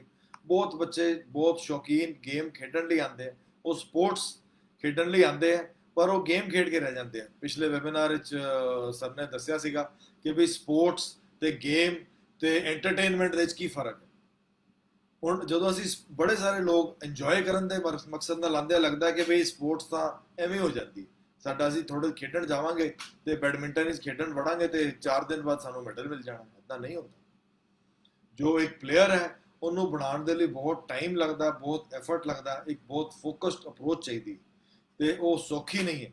ਬਹੁਤ ਸਾਰੇ ਪਲੇਅਰ ਉਸ ਚੀਜ਼ ਤੋਂ ਹਟ ਜਾਂਦੇ, ਤੇ ਉਹ ਤੁਹਾਡੀ ਕਿੰਨੇ ਲੈਵਲ ਦੀ ਮੋਟੀਵੇਸ਼ਨ ਹੈ, ਐਕਸਟਰਨਲ ਮੋਟੀਵੇਸ਼ਨ ਕੀ ਹੈ, ਇੰਟਰਨਲ ਮੋਟੀਵੇਸ਼ਨ ਕੀ ਹੈ। ਹੋ ਸਕਦਾ ਅਭਿਨਵਿੰਦਰਾ ਦਾ ਮਸ਼ਹੂਰ ਹੈ ਕਿ ਉਹਨੇ ਜਦੋਂ ਉਹਨੂੰ ਦੱਸਿਆ ਕਿ ਵੀ ਤੇਰਾ ਨਾਮ ਛੋਟਾ ਜਿਹਾ ਸੀਗਾ ਤੇ ਤੇਰਾ ਨਾਮ ਅਖਬਾਰ ਵਿੱਚ ਆਏਗਾ ਤੇ ਕਿਹੜੀ ਗੇਮ ਖੇਡੇਗਾ, ਤੇ ਉਹ ਕਹਿੰਦਾ ਠੀਕ ਹੈ ਫਿਰ ਮੈਂ ਸ਼ੂਟਿੰਗ ਟੇਕ ਅਪ ਕਰਾਂ। ਬਾਕੀ ਗੇਮਸ ਦੇ ਇਲਾਵਾ ਜਿੱਦਾਂ ਹਰ ਬੱਚੇ ਦੀ ਉਸ ਟਾਈਮ ਸਟੇਜ ਹੁੰਦੀ ਹੈ ਕਿ ਵੀ ਉਹ ਇੱਕ ਦੇਖਦਾ ਮੈਂ ਕਿਹੜੀ ਗੇਮ ਖੇਡਾਂ ਕਿਹੜੀ ਨਾ ਖੇਡਾਂ, ਸ਼ੂਟਿੰਗ ਬਾਰੇ ਉਹਦੇ ਲਈ ਇਹ ਮੋਟੀਵੇਟਰ ਸੀ। ਇੰਟਰਨਲ ਮੋਟੀਵੇਸ਼ਨ ਹੁੰਦੀ ਹੈ ਕਿ ਵੀ ਜਿੱਦਾਂ ਕਿ ਵੀ ਪਲੇਅਰ ਨੂੰ ਆਪਣੇ ਆਪ ਅੰਦਰੋਂ ਨਿਕਲ ਕੇ ਆਉਂਦਾ ਕਿ ਵੀ ਮੈਂ ਇਹ ਗੇਮ ਖੇਡਣੀ। ਇੱਕ ਬਹੁਤ ਵੱਡਾ ਐਗਜ਼ਾਮਪਲ ਹੁਣੇ ਰੀਸੈਂਟਲੀ ਤੁਸੀਂ ਲੋਕਡਾਊਨ ਦੇ ਟਾਈਮ ਦੇਖਿਆ ਹੋਣਾ, ਇੱਕ ਨਵਜੋਤ ਸਿੰਘ ਸਿੱਧੂ ਜੀ ਦੀ ਵੀਡੀਓ ਵਾਇਰਲ ਹੋਈ ਸੀਗੀ, ਜਿਹਦੇ 'ਚ ਉਹਨਾਂ ਨੇ ਦੱਸਿਆ ਕਿ ਮੇਰੇ ਮੋਟੀਵੇਟਿੰਗ ਫੈਕਟਰ ਕੀ ਸੀਗੇ। ਜਦੋਂ ਉਹਨਾਂ ਨੇ ਦੱਸਿਆ ਕਿ ਮੈਂ 14 ਕਿ 16 ਸਾਲਾਂ ਦਾ ਸੀਗਾ ਤੇ ਮੈਂ ਖੇਡਦਾ ਸੀਗਾ ਤੇ ਮੈਨੂੰ ਟੀਮ ਦੇ ਵਿੱਚ ਖੇਡਣ ਦਾ ਮੌਕਾ ਮਿਲਿਆ, ਤੇ ਲੇਕਿਨ ਮੈਂ ਕਿਸੇ ਵੀ ਸਟ੍ਰੋਕ ਦੇ ਵਿੱਚ ਉਹ ਜਾ ਕੇ ਮੈਨੂੰ ਕਾਮਯਾਬੀ ਨਹੀਂ ਸੀ ਮਿਲਦੀ, ਤੇ ਮੈਨੂੰ ਇੱਕ ਲੇਬਲ ਮਿਲ ਗਿਆ ਨਵਜੋਤ ਸਿੱਧੂ ਦਾ ਸਟ੍ਰੋਕਲੈਸ ਵੰਡਰ। ਤੇ ਉਹਦੇ ਫਾਦਰ ਨੂੰ ਕਹਿੰਦਾ, ਮੈਂ ਉਹ ਜਦੋਂ ਵਾਪਸ ਆਇਆ ਜਿਮ ਰੂਮ ਵਿੱਚ ਤੇ ਉਹਦੇ ਵਿੱਚ ਚੇਂਜਿੰਗ ਰੂਮ ਵਿੱਚ, ਉਹਦੇ ਚ ਉਹਨੇ ਕਹਿੰਦਾ ਮੈਂ ਪਹਿਲੀ ਵਾਰ ਆਪਣੇ ਫਾਦਰ ਨੂੰ ਰੋਂਦੇ ਹੋਏ ਦੇਖਿਆ। that acted as a very very powerful motivating factor for Mr. Navjot Sidhu। ਉਸ ਤੋਂ ਬਾਅਦ ਉਹ 2 ਸਾਲ ਸਵੇਰੇ 4 ਤੋਂ ਲੈ ਕੇ ਰਾਤ ਨੂੰ 10 ਵਜੇ ਤੱਕ ਜਿਮ ਤੇ ਪ੍ਰੈਕਟਿਸ ਕਰਦਾ ਸੀ, 10 ਤੋਂ ਵੀ ਸ਼ਾਇਦ 12 ਵਜੇ ਤੱਕ ਪ੍ਰੈਕਟਿਸ ਕਰਦਾ ਸੀ ਕੰਟੀਨਿਊਸਲੀ, ਸ਼ਾਟਸ ਦਿਨੇ 150 200 ਸ਼ਾਟਸ ਮਾਰਨੇ। ਐਂਡ ਉਹਦਾ ਰਿਜ਼ਲਟ ਕੀ ਹੋਇਆ, 2 ਸਾਲ ਬਾਅਦ ਉਹਨਾਂ ਦੇ ਫਾਦਰ ਦੀ ਤਾਂ ਡੈਥ ਹੋ ਗਈ, ਲੇਕਿਨ ਜਦੋਂ ਦੁਬਈ ਵਿੱਚ ਜਾ ਕੇ ਉਹਨਾਂ ਨੂੰ ਦੁਬਾਰਾ ਤੋਂ ਖੇਡਣ ਦਾ ਮੌਕਾ ਮਿਲਿਆ ਤੇ ਜਿੰਨੇ ਉਹਨਾਂ ਨੇ ਸਟ੍ਰੋਕਸ ਲਗਾਏ, ਜਿੰਨੇ ਉਹਨਾਂ ਨੇ ਛੱਕੇ ਮਾਰੇ, ਇਟ ਇਜ਼ ਸਮਥਿੰਗ ਵਿਚ ਵੀ ਆਲ ਨੋ। ਜਿਹੜੇ ਉਸ ਲੈਵਲ ਜਿਨ੍ਹਾਂ ਨੇ ਉਸ ਟਾਈਮ ਦੀ ਗੇਮਸ ਦੇਖੀਆਂ ਨੇ ਨਵਜੋਤ ਸਿੰਘ ਸਿੱਧੂ ਦੀਆਂ, ਉਹ ਜਾਣਦੇ ਆ ਕਿ ਨਵਜੋਤ ਸਿੰਘ ਸਿੱਧੂ ਆਉਂਦਾ ਸੀਗਾ ਤੇ ਦੁਨੀਆ ਨੂੰ ਉਮੀਦ ਹੁੰਦੀ ਸੀ ਹੁਣ ਛੱਕੇ ਵੱਜਣ ਦੀ। ਸੋ ਐਂਡ ਦੈਨ ਦੁਬਈ ਦੇ UAE ਦੇ ਇੱਕ ਨਿਊਜ਼ਪੇਪਰ ਵਿੱਚ ਛਪਿਆ ਸੀਗਾ, Navjot Singh Sidhu strokeless wonder to wonder stroke player.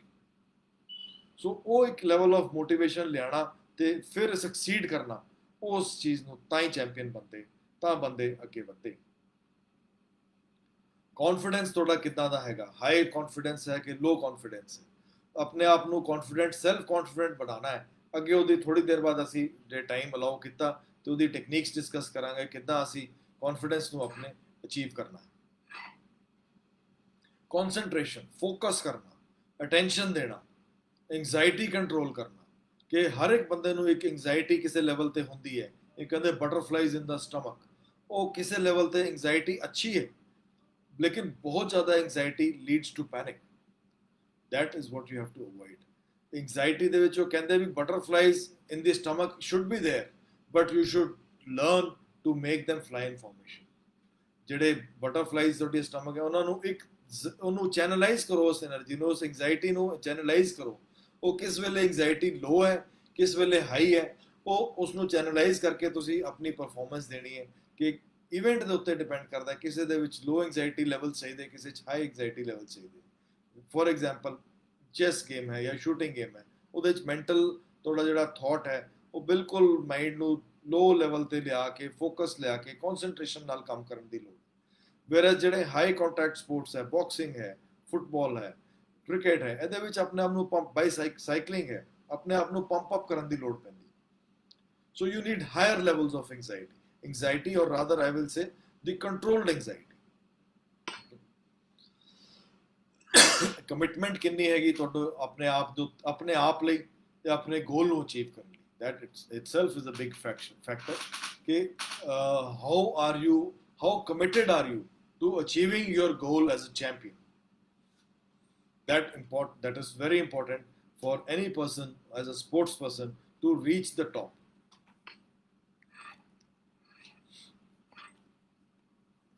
ਸੋ ਹੁਣ ਅਸੀਂ ਥੋੜਾ ਜਿਹਾ ਅੱਗੇ ਵਧਦੇ ਹਾਂ। ਸੋ ਫਾਰ ਅਸੀਂ ਗੱਲਬਾਤ ਕੀਤੀ ਕਿ ਬਈ ਕਿੱਦਾਂ ਇੱਕ ਸਪੋਰਟਸ ਸਾਈਕੋਲੋਜਿਸਟ ਦਾ ਰੋਲ ਕੀ ਹੁੰਦਾ ਹੈ। ਇੱਕ ਬੇਸਿਕ ਲੈਵਲ ਦੀ ਅਸੀਂ ਡਿਸਕਸ਼ਨ ਕੀਤੀ ਕਿ ਬਈ ਕੀ ਚੀਜ਼ਾਂ ਇੱਕ ਸਪੋਰਟਸ ਪਰਸਨ ਨੂੰ ਦੇਖਣ ਦੀ ਲੋੜ ਹੈਗੀ ਹੈ ਮੈਂਟਲ ਲੈਵਲ ਦੇ ਉੱਤੇ। ਫਿਜ਼ੀਕਲ ਲੈਵਲ ਦੇ ਵਿੱਚ ਮੈਂ ਜ਼ਿਆਦਾ ਨਹੀਂ ਜਾ ਰਿਹਾ, ਕਿਉਂਕਿ ਉਹਦੇ ਲਈ ਤੁਹਾਡੇ ਜਿਹੜੇ ਕੋਚਿਸ ਪਰਟੀਕੂਲਰ ਗੇਮ ਦੇ ਹਿਸਾਬ ਨਾਲ ਤੁਹਾਨੂੰ ਗਾਈਡ ਕਰਦੇ ਆ, ਤੇ ਫਿਜ਼ੀਕਲ ਹਰ ਗੇਮ ਦਾ ਡਿਫਰੈਂਟ ਹੈ।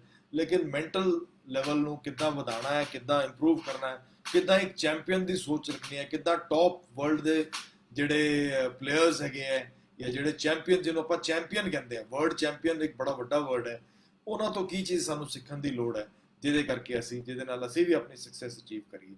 ਤੇ ਕਰੀਬਨ ਅੱਧਾ ਘੰਟਾ ਹੋ ਗਿਆ।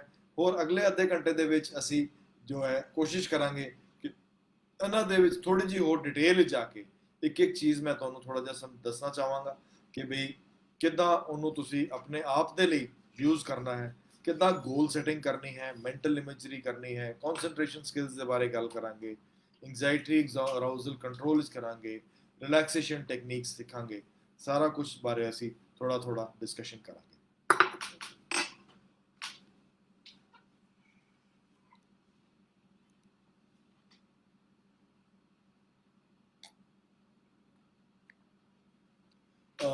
सब ना पहले गल करते हैं गोल सेटिंग की। जो कोई कागज पेन है तो नोट कर लो, it will help you in how to go.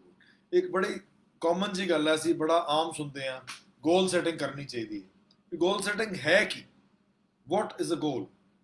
Let us first understand that कि भी गोल जड़ा है इट इज नॉट समथिंग कि भी हाँ भी चक के भी एवं ही बना लिया तो कुछ कर लिया।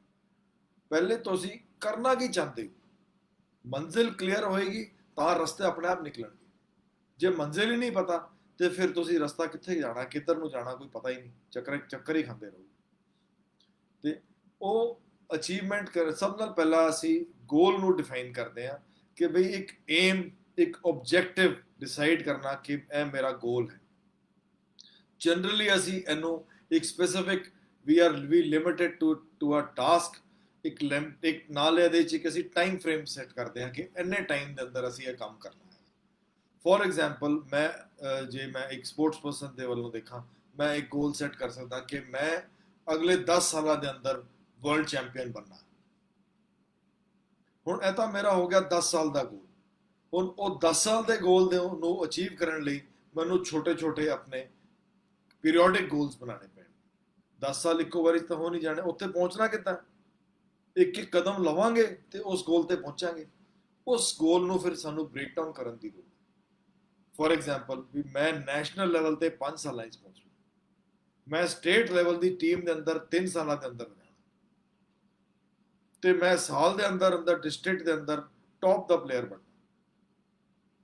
ਇਹ ਸਾਰੇ ਸਾਡੇ long term, medium term and short term goals ਹੋ ਗਏ। ਫੋਰ ਐਗਜ਼ਾਮਪਲ ਲੌਂਗ ਟਰਮ ਇਹਦੇ 'ਚ ਹੋ ਗਿਆ ਪੂਰਾ ਜਿਹੜਾ 10 ਸਾਲ ਵਿੱਚ ਵਰਲਡ ਚੈਂਪੀਅਨ ਬਣਨਾ। ਮੀਡੀਅਮ ਟਰਮ ਹੋ ਗਿਆ 5 ਸਾਲ ਵਿੱਚ ਨੈਸ਼ਨਲ ਲੈਵਲ ਪਹੁੰਚਣਾ, ਤੇ ਸ਼ਾਰਟ ਟਰਮ ਗੋਲ ਹੋ ਗਿਆ ਇਹਦੇ ਵਿੱਚ 1 ਸਾਲ ਦੇ ਅੰਦਰ ਡਿਸਟ੍ਰਿਕਟ ਪਹੁੰਚਣਾ। ਉਹਨੂੰ ਫਰਦਰ ਬ੍ਰੇਕ ਡਾਊਨ ਕਰੀਏ ਅਸੀਂ ਕਿ ਬਈ ਅਸੀਂ 3 ਮਹੀਨੇ 'ਚ ਕੀ ਅਚੀਵ ਕਰਨਾ ਹੈ, ਤੇ 6 ਮਹੀਨੇ 'ਚ ਅਚੀਵ ਕਰਨਾ ਹੈ, ਤੇ ਸਾਲ 'ਚ ਕੀ ਕਰਨਾ। ਜੇ ਕਈ ਸਪੋਰਟਸ ਹੁੰਦੇ ਜਿਹਦੇ 'ਚ ਮੈਜਰ ਕਰਨਾ ਈਜ਼ੀ ਹੁੰਦਾ ਹੈ। ਫੋਰ ਐਗਜ਼ਾਮਪਲ ਸ਼ੂਟਿੰਗ ਵਿੱਚ ਅਸੀਂ ਜੇ ਇਹਨੂੰ ਲੈ ਲਈਏ ਕਿ ਹਾਂ ਬਈ 6 ਮਹੀਨੇ ਦੇ ਅੰਦਰ ਅੰਦਰ ਮੈਂ ਸਕੋਰ ਆਪਣਾ 300 ਜਾਂ 330 ਮੈਂ ਅਚੀਵ ਕਰਨਾ। ਇਨ 1 ਈਅਰ ਮੈਂ ਆਪਣਾ ਗੋਲ ਰੱਖਿਆ ਮੈਂ 370 ਅਚੀਵ ਕਰਨਾ। ਠੀਕ ਹੈ। ਇਹਦੇ ਵਿੱਚ ਅਸੀਂ ਇੱਕ ਬੜਾ ਇੰਟਰਸਟਿੰਗ ਜਿਹਾ ਸਿਸਟਮ ਹੈਗਾ ਜਿਹਨੂੰ ਕਿ gold, silver and bronze method ਕਹਿੰਦੇ ਆ ਕਿ ਵੀ ਇਹਨੂੰ ਚੈਂਪੀਅਨਸ਼ਿਪ ਜਿਹੜੇ ਚੈਂਪੀਅਨਸ ਕਰਦੇ ਆ ਉਹਨੂੰ ਤੁਹਾਨੂੰ ਦਿਖਾਣਾ ਚਾਹਾਂਗਾ। ਓਲੰਪੀਅਨ ਐਫਰਟ ਜਿਹੜੇ ਇਹ ਹੈਗੇ ਆ, ਜਸਟ ਹੈਵ ਅ ਲੁੱਕ। ਇਹਦੇ ਵਿੱਚ ਅਸੀਂ ਇਹਨੂੰ ਗੋਲ ਨੂੰ ਛੋਟੇ ਛੋਟੇ ਹਿੱਸੇ ਡਿਵਾਈਡ ਕਰ ਦਿੰਦੇ ਆ। ਸਾਈਕੋਲੋਜੀਕਲ ਗੋਲ, ਫਿਜ਼ੀਕਲ ਗੋਲ, ਟੈਕਨੀਕਲ ਗੋਲ ਤੇ ਟੈਕਟੀਕਲ ਗੋਲ। ਕਿਹੜਾ ਗੋਲ ਅਸੀਂ ਆਪਣਾ ਇਹਨਾਂ ਚਾਰਾਂ ਗੋਲਸ ਟਾਈਪ ਆਫ ਗੋਲਸ ਨੂੰ ਅਚੀਵ ਕਰਨ ਦੇ ਲਈ ਇਹਨੂੰ ਅਸੀਂ ਸੈਪਰੇਟਲੀ ਸਾਰਿਆਂ ਨੂੰ ਕਰਨਾ ਹੈ। ਤੇ ਜਿਹੜਾ ਬ੍ਰੌਂਜ਼ ਲੈਵਲ ਹੈ ਉਹਨੂੰ ਕਹਿੰਦੇ ਆ ਅਸੀਂ ਕਿ ਬਈ ਅਸੀਂ ਇਹਨੂੰ ਗੁੱਡ ਕਰਨਾ ਹੈ, ਅੱਛਾ ਲੈਵਲ ਤੇ ਪਹੁੰਚਣਾ। ਉਹਨੂੰ ਮੈਂ ਇੱਕ ਬ੍ਰੌਂਜ਼ ਗੋਲ ਲਾਵਾਂਗਾ ਕਿ ਹਾਂ ਮੇਰਾ ਇੱਕ ਬ੍ਰੌਂਜ਼ ਲੈਵਲ ਦਾ ਗੋਲ ਹੈਗਾ ਕਿ ਬਈ ਅਸੀਂ ਇਸ ਲੈਵਲ ਤੇ ਮੈਂ ਪਹੁੰਚ ਗਿਆ ਤੇ ਮੈਂ ਆਪਣਾ ਗਿਣਾਂਗਾ ਮੈਂ ਅੱਛਾ level achieve. Then is the silver level. Silver level means ਕਿ ਮੈਂ ਇਸ ਤੋਂ ਬੈਟਰ ਹੋਣਾ, ਮੈਂ ਇਸ ਤੋਂ ਔਰ ਬਿਹਤਰੀਨ ਹੋਣਾ। ਉਹ ਮੈਂ ਆਪਣਾ ਸਿਲਵਰ ਗੋਲ ਅਚੀਵ ਕਰਾਂਗੇ, ਮੇਰਾ ਸਿਲਵਰ ਲੈਵਲ ਗੋਲ ਹੈ। ਤੇ ਗੋਲਡ ਲੈਵਲ ਹੋ ਗਿਆ ਵੀ I will be the best, ਮੇਰੇ ਤੋਂ ਬੈਟਰ ਕੋਈ ਨਹੀਂ ਹੋਏਗਾ। ਜਿਹੜਾ ਅੱਜ ਦਾ ਬੈਸਟ ਪਲੇਅਰ ਹੈ ਉਹ ਅੱਜ ਦੀ ਜਿਹੜਾ ਮੇਰੀ ਜਦੋਂ ਵਾਰੀ ਆਏਗੀ ਤੇ ਮੈਂ ਉਸ ਤੋਂ ਬੈਟਰ ਹੋਵਾਂ। ਇੱਕ ਐਗਜ਼ਾਮਪਲ ਮਾਈਂਡ 'ਚ ਆਉਂਦਾ ਹੈ, ਇੱਕ ਛੋਟਾ ਜਿਹਾ ਬੱਚਾ ਮਲੇਸ਼ੀਆ ਦਾ ਸੀਗਾ, ਜਦੋਂ 8 ਸਾਲਾਂ ਦਾ ਸੀਗਾ ਤੇ ਓਲੰਪਿਕਸ ਦੇ ਅੰਦਰ ਉਹ ਦੇਖਣ ਗਿਆ ਕਿ ਬਈ ਮੈਂ ਮਾਈਕਲ ਫੈਲਪਸ ਨੂੰ ਮਿਲਣਾ ਚਾਹੁੰਦਾ ਵੀ ਵਰਲਡ ਸਵਿਮਿੰਗ ਚੈਂਪੀਅਨ। ਤੇ ਉਹ ਮਾਈਕਲ ਫੈਲਪਸ से ਮਿਲਿਆ, ਉਸ ਟਾਈਮ ਯੰਗ ਮੁੰਡਾ ਸੀਗਾ ਤੇ ਉਹਨੂੰ ਮਿਲਿਆ। ਉਹਨੂੰ ਨਹੀਂ ਸੀ ਪਤਾ ਮਾਈਕਲ ਫੈਲਪਸ ਨੂੰ ਕਿ ਇਹ ਜਿਹੜਾ ਮੁੰਡਾ ਹੈਗਾ ਇਹ ਅੱਜ ਤੋਂ 12 ਸਾਲ ਬਾਅਦ ਮੈਨੂੰ ਹੀ ਓਲੰਪਿਕਸ ਵਿੱਚ ਬੀਟ ਕਰੇਗਾ। ਪਰ ਉਸ ਮੁੰਡੇ ਲਈ ਉਹ ਇੰਨੀ ਵੱਡੀ ਮੋਟੀਵੇਸ਼ਨ ਸੀ, ਉਹਨੇ ਉਸ ਦਿਨ ਡਿਸਾਈਡ ਕਰ ਲਿਆ ਸੀਗਾ I will be the best. ਜਿਹੜਾ ਵਰਲਡ ਚੈਂਪੀਅਨ ਨੂੰ ਉਹਨੇ ਬੀਟ ਕੀਤਾ just by pure motivation. And ਉਹਨੇ ਗੋਲ ਸੈਟਿੰਗ ਦੇ ਥਰੂ ਲੌਂਗ ਟਰਮ ਗੋਲ ਉਹਨੇ ਉਸ ਟਾਈਮ ਸੈੱਟ ਕਰ ਲਿਆ ਜਿਹੜਾ ਕਿ ਉਹਨੇ ਫਾਈਨਲੀ ਅਚੀਵ ਕੀਤਾ, and then this story was shared by Michael Phelps. So ਤੁਸੀਂ ਇੱਕ ਵਾਰੀ ਡਿਸਾਈਡ ਕਰ ਲਿਆ ਕਿ ਤੁਹਾਡਾ ਏਮ ਕੀ ਹੈ, ਆਬਜੈਕਟਿਵ ਕੀ ਹੈ, ਉਹਦੇ ਲਈ ਤੁਸੀਂ ਗੁੱਡ, ਬੈਟਰ, ਬੈਸਟ ਯਾਨੀ ਬ੍ਰੌਂਜ਼, ਸਿਲਵਰ ਤੇ 골ਡ ਲੈਵਲ ਦੇ ਉੱਤੇ ਅਸੀਂ ਉਹਨੂੰ ਕਰ ਲਿਆ, ਤੇ ਉਹਨੂੰ ਹੁਣ ਤੁਸੀਂ ਕਿੱਦਾਂ ਅੱਗੇ ਲਿਜਾਣਾ ਹੈ। ਫॉर एग्जांपल एक गोल ਦੀ ਕੋਈ ਲਿਮਿਟ ਨਹੀਂ ਹੈ। ਇੱਕ ਚੀਜ਼ ਇਹਦਾ ਖਿਆਲ ਰੱਖੋ, there is not a limit to any goal. Olympic champion Bo Jackson, world famous sprinter, says set your goals high and don't rest till you get there. There is no limit of any goal. ਆਪਣਾ ਗੋਲ ਜਿਹੜਾ ਹੈਗਾ ਉਹਨੂੰ ਉੱਚਾ ਬਣਾਓ, ਜਿੰਨਾ ਉੱਚਾ ਰੱਖ ਸਕਦੇ ਹੋ ਰੱਖੋ, ਤੇ ਜਦੋਂ ਤੱਕ ਉਹ ਤੁਸੀਂ ਅਚੀਵ ਨਹੀਂ ਕਰਦੇ ਤਾਂ ਤੱਕ ਆਰਾਮ ਨਹੀਂ ਕਰਨਾ। ਹੁਣ ਕੁਝ ਕੁਐਸਚਨਸ ਹੈ ਗੋਲ ਦੇ ਰਿਲੇਟਡ ਜਿਹੜੇ ਤੁਹਾਨੂੰ ਆਪਣੇ ਆਪ ਨੂੰ ਪੁੱਛਣੇ ਹੈ। You can note these down. They are ਕਿ ਵੀ ਇਹ ਤੁਹਾਨੂੰ ਗੋਲ ਨੂੰ ਸੈੱਟ ਕਰਨ ਦੇ ਵਿੱਚ ਹੈਲਪ ਕਰਨਗੇ। First question is how great do you want to be. ਤੁਸੀਂ ਕਿਸ ਲੈਵਲ ਦੀ ਗ੍ਰੇਟਨੈਸ ਅਚੀਵ ਕਰਨਾ ਚਾਹੁੰਦੇ ਹੋ। ਹਰ ਇੱਕ ਦੀ ਆਪਣੀ ਮੋਟੀਵੇਸ਼ਨ ਦਾ ਲੈਵਲ ਅਲੱਗ ਹੈ। ਕੋਈ ਡਿਸਟ੍ਰਿਕਟ ਜਾਂ ਸਟੇਟ ਖੇਲ ਕੇ ਖੁਸ਼ ਹੈ, ਕੋਈ ਨੈਸ਼ਨਲ ਤੋਂ ਖੁਸ਼ ਹੈ, ਕੋਈ ਵਰਲਡ ਚੈਂਪੀਅਨ ਬਣ ਕੇ ਵਿੱਚ ਉਹਨੂੰ ਸ਼ਾਂਤੀ ਨਹੀਂ, ਮੈਂ ਇਸ ਤੋਂ ਵੀ ਬੈਟਰ ਕਿੱਦਾਂ ਬਣਨਾ। ਇਜ਼ ਮਾਈ ਗੋਲ ਸਪੈਸੀਫਿਕ, ਕਿਆ ਮੇਰਾ ਗੋਲ ਬੜਾ ਪਾਰਟਿਕੂਲਰ ਹੈ। ਗੋਲ ਦੀ ਕੋਈ ਲੰਬੀ ਚੌੜੀ ਕਹਾਣੀ ਨਹੀਂ ਕਰਨੀ, ਇੱਕ page the one line goal, I will be world champion. That is what is a goal, specific goal. Is my goal measurable? क्या मेरा एक specific time ਦੇ ਵਿੱਚ ਮੈਂ goal ਰੱਖ ਸਕਦਾ। ਮੇਰਾ ਮੈਂ measurement ਕਿੱਦਾਂ ਕਰਾਂਗਾ। ਜਿੱਦਾਂ ਮੈਂ example ਦਿੱਤਾ shooting ਦਾ, score ਦਾ, ਮੈਂ 330 score achieve ਕਰਨਾ। ਜਾਂ ਇੱਕ basketball ਜੇ player ਕਹਿੰਦਾ ਹੈ ਤੇ ਮੈਂ ਇੱਕ ਆਪਣਾ 100 free shots ਲਵਾਂਗਾ, ਉਹਦੇ ਚੋਂ let's say ਮੈਂ अपना ब्रॉन्ज लेवल रख लिया कि आउट ऑफ दैट मैं 60 to 75 जे मैं स्कोर करता तो वो मेरा ब्रॉन्ज लेवल है, गुड लेवल है। 75 to 85 स्कोर मैं करता तो मेरे लिए सिल्वर लेवल है। तो 86 एंड अबव जे मैं स्कोर करता तो गोल्ड लेवल है, बेस्ट लेवल है जिहदे विच मैं फ्री शॉट्स अपने स्कोर करा। So can you measure the goal, that is you need to say. क्या मेरा गोल पॉजिटिव है, ਨੈਗੇਟਿਵ ਤਾਂ ਨਹੀਂ, ਮੈਨੂੰ ਇੱਕ ਅੱਛੇ ਰੁਝਾਨ ਵੱਲ ਲੈ ਕੇ ਜਾ ਰਿਹਾ ਹੈ। ਕਿਆ ਮੇਰਾ ਗੋਲ ਇਨਸਪਾਇਰ ਕਰਦਾ ਹੈ ਮੈਨੂੰ, ਮੈਂ ਜਿਸ ਲੈਵਲ ਤੇ ਉਸ ਤੋਂ ਥੱਲੇ ਤਾਂ ਨਹੀਂ, ਮੇਰੇ ਤੋਂ ਜਿਹੜਾ ਇਸ ਲੈਵਲ ਤੇ ਮੈਂ ਅੱਜ ਖੇਡ ਰਿਹਾ ਉਸ ਤੋਂ ਉੱਤੇ ਲੈਵਲ ਮੈਨੂੰ ਕਰਨਾ ਹੈ ਅਚੀਵ। ਕਿਆ ਮੇਰਾ ਗੋਲ ਡਿਸਪਲੇਡ ਹੈ। ਇਹ ਬੜਾ ਇੰਟਰਸਟਿੰਗ ਹੈ। ਜਿਹੜਾ ਇੱਕ ਗੋਲ ਦੇ ਬਾਰੇ ਜੇ ਅਸੀਂ ਕਰਨਾ ਹੈ ਤੇ ਇੱਕ ਇੰਟਰਸਟਿੰਗ ਟੈਕਨੀਕ ਹੈ, ਕਹਿੰਦੇ ਆ ਵੀ ਗੋਲ ਨੂੰ ਉੱਥੇ ਆਪਣਾ ਲਿਖ ਕੇ ਲਗਾ ਦਿਓ ਜਿੱਥੇ ਤੁਹਾਡੀ ਨਜ਼ਰ ਪੈਣੀ ਹੀ ਪੈਣੀ। You can't avoid seeing that goal day in and day out. Put it on your refrigerator, put it on your mirror, bathroom mirror, where every time you go it is there right in front. ਅਸੀਂ ਧਿਆਨ ਰੱਖੋ, ਜੇ ਧਿਆਨ ਕਰੋ, ਜਿਹੜਾ 10th 12th ਦੇ exam ਦਿੰਦੇ ਆ ਤੇ ਉੱਥੇ ਲਗਾ ਨਹੀਂ ਲੈਂਦੇ ਕਿ ਵੀ ਇਹ ਮੇਰਾ ਪਰਸੈਂਟੇਜ ਅਚੀਵ ਕਰਨ ਦਾ ਮੈਂ 98% ਲੈਣੇ। ਉਹ ਗੋਲ ਰੱਖਿਆ ਹੋਏਗਾ ਸਾਹਮਣੇ ਤੇ ਬਾਰ-ਬਾਰ ਧਿਆਨ ਰਹੇਗਾ ਹਾਂ ਮੈਂ ਫੋਕਸ ਕਰਨਾ। ਸਿਮਿਲਰਲੀ ਸਪੋਰਟਸ ਦੇ ਅੰਦਰ ਵੀ ਜੋ ਅਸੀਂ ਗੋਲ ਡਿਸਾਈਡ ਕਰਦੇ ਆ ਉਹਨੂੰ ਇੱਦਾਂ ਦੀ ਬਲੈਟੈਂਟਲੀ ਜਗ੍ਹਾ ਤੇ ਰੱਖੋ ਜਿੱਥੇ ਤੁਸੀਂ ਮਿਸ ਨਹੀਂ ਕਰ ਸਕਦੇ, ਬਾਰ-ਬਾਰ ਤੁਹਾਨੂੰ ਦਿਖੇ। ਲੋਕਰ ਰੂਮ ਵਿੱਚ ਆਪਣਾ ਲੋਕਰ ਖੋਲੋ, ਉੱਥੇ ਤੁਹਾਡਾ ਗੋਲ ਸਾਹਮਣੇ ਲੱਗਿਆ ਹੋ। that is a level that will help you be motivated all the time.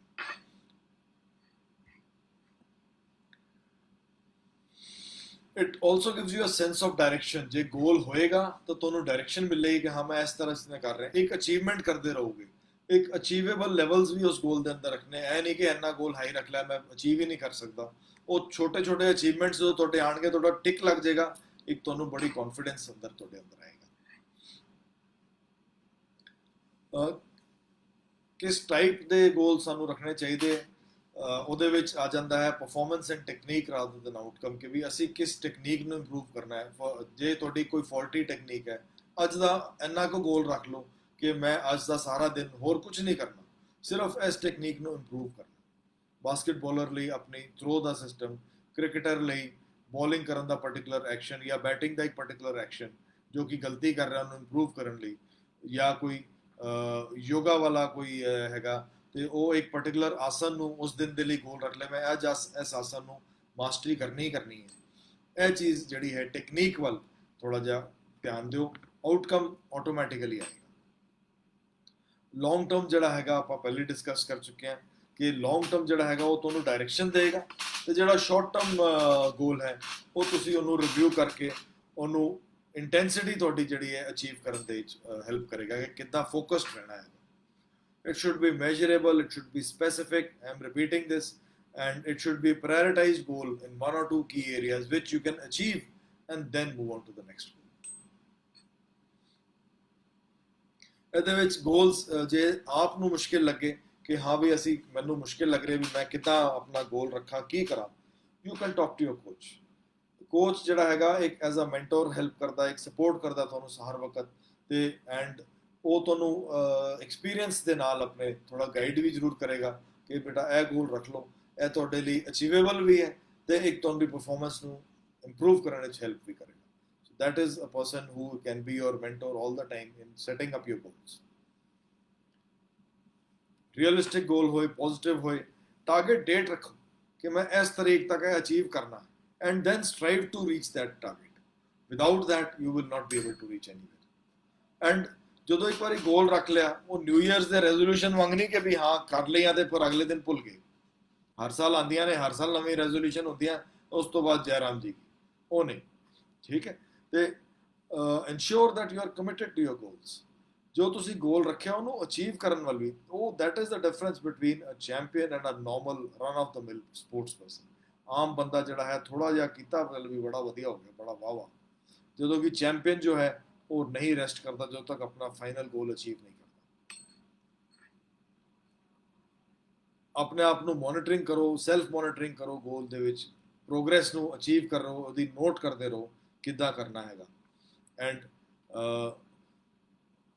ਇੱਕ ਚੀਜ਼ ਖਿਆਲ ਰੱਖਣ ਵਾਲੀ ਹੈਗੀ ਹੈ ਕਿ ਵੀ ਇਕੱਲੇ ਗੋਲ ਲਿਖ ਲੈਣ ਨਾਲ ਜਾਂ ਆਪਣੇ ਸਾਹਮਣੇ ਟੰਗ ਦੇਣ ਨਾਲ ਜਾਂ ਉਹਨੂੰ ਬਣਾ ਲੈਣ ਨਾਲ ਗੋਲ ਅਚੀਵ ਨਹੀਂ ਹੋਏਗਾ। ਫਾਈਨਲੀ ਤੁਹਾਡਾ ਹਾਰਡ ਵਰਕ, ਤੁਹਾਡੀ ਜਿਹੜੀ ਟ੍ਰੇਨਿੰਗ ਹੈ, ਤੁਹਾਡੀ ਡਿਟੇਲਡ ਸਟ੍ਰੈਟਜੀ ਹੈ, ਇੱਕ ਇੱਕ ਚੀਜ਼ ਤੁਹਾਨੂੰ ਉਹ ਗੋਲ ਨੂੰ ਅਚੀਵ ਕਰਨ ਨੂੰ ਹੈਲਪ ਕਰੇਗੀ। ਇਕੱਲਾ ਗੋਲ ਰੱਖਣ ਨਾਲ ਕੁਝ ਨਹੀਂ ਹੋਣਾ। ਸੋ ਦੂਸਰੀ ਗੱਲ ਕਿ ਉਹਨੂੰ ਥੋੜੀ ਫਲੈਕਸੀਬਿਲਿਟੀ ਵੀ ਰੱਖੋ, ਥੋੜਾ ਏਮ ਰੱਖੋ, ਜਿੱਦਾਂ ਕੱਲ ਨੂੰ ਕੋਈ ਪ੍ਰੋਬਲਮ ਆ ਗਈ, ਕੋਈ ਇੰਜਰੀ ਹੋ ਗਈ, ਕੋਈ ਬਿਮਾਰ ਹੋ ਗਏ, ਜਾਂ ਕੋਈ ਹੋਰ ਪ੍ਰੋਬਲਮ ਹੈ, ਕੁਝ ਵੀ ਪ੍ਰੋਬਲਮ ਆ ਗਈ, ਘਰ ਦੀ ਫੈਮਿਲੀ ਦਿੱਕਤ ਆ ਗਈ। ਹੁਣ ਐਗਜ਼ਾਮਪਲ ਹੈ ਤੁਹਾਡਾ ਕੋਵਿਡ ਕਰਕੇ ਪੂਰੀ ਦੀ ਪੂਰੀ ਓਲੰਪਿਕਸ ਹੀ ਪੋਸਟਪੋਨ ਹੋ ਗਈਆਂ, ਕੰਪਲੀਟ ਦੁਨੀਆ ਦਾ ਜਿਹੜਾ ਸਪੋਰਟਸ ਸ਼ੈਡਿਊਲ ਸੀ ਉਹ ਪੂਰਾ ਹਿੱਲ ਗਿਆ। ਸੋ ਉਸ ਨੂੰ ਮੱਦੇ ਨਜ਼ਰ ਰੱਖ ਕੇ ਤੁਹਾਡਾ ਗੋਲ ਦੇ ਵਿੱਚ ਥੋੜੀ ਜਿਹੀ ਫਲੈਕਸੀਬਿਲਿਟੀ ਹੋਣੀ ਜ਼ਰੂਰੀ ਹੈ ਕਿ ਗੋਲਸ ਦੇ ਵਿੱਚ ਤੁਸੀਂ ਆਪਣਾ ਉਹਨੂੰ ਚੇਂਜ ਕਰ ਲਓ as per the need.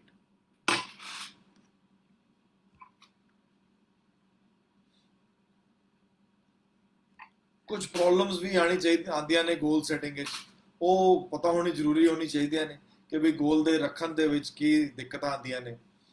Sum of these are a goal not being specific. ਕੁਝ ਖਾਸ ਤੁਸੀਂ ਜਨਰਲ ਜਿਹਾ ਗੋਲ ਰੱਖ ਲਿਆ, ਮੈਂ ਚੈਂਪੀਅਨ ਬਣਨਾ, ਉਹ ਵੀ ਕਿੱਦਾਂ ਬਣਨਾ ਹੈ ਇਹ ਤਾਂ ਸੋਚ ਲਓ। ਐਵੇਂ ਤਾਂ ਨਹੀਂ ਖੜੇ ਖੜੇ ਚੈਂਪੀਅਨ ਬਣ ਜਾਓਗੇ। ਉਹਨੂੰ ਜਦੋਂ ਤੱਕ ਡਿਟੇਲ ਸਟ੍ਰੈਟਜੀ ਨਹੀਂ ਬਣਾਓਗੇ ਤਾਂ ਉਹਨੂੰ ਤੁਹਾਨੂੰ ਕਿੱਦਾਂ ਇੱਕ ਇੱਕ ਚੀਜ਼ ਡਿਟੇਲ ਨਹੀਂ ਜਾਓਗੇ ਤਾਂ ਕੁਝ ਨਹੀਂ ਹੋਣਾ। ਰੀਅਲਿਸਟਿਕ ਨਾ ਰੱਖਣਾ, ਮੈਂ 4 ਦਿਨ ਵਿੱਚ ਹਾਈ ਜੰਪ ਦਾ ਰਿਕਾਰਡ ਤੋੜ ਦੇਣਾ, ਉਹ ਪੋਸੀਬਲ ਹੈ?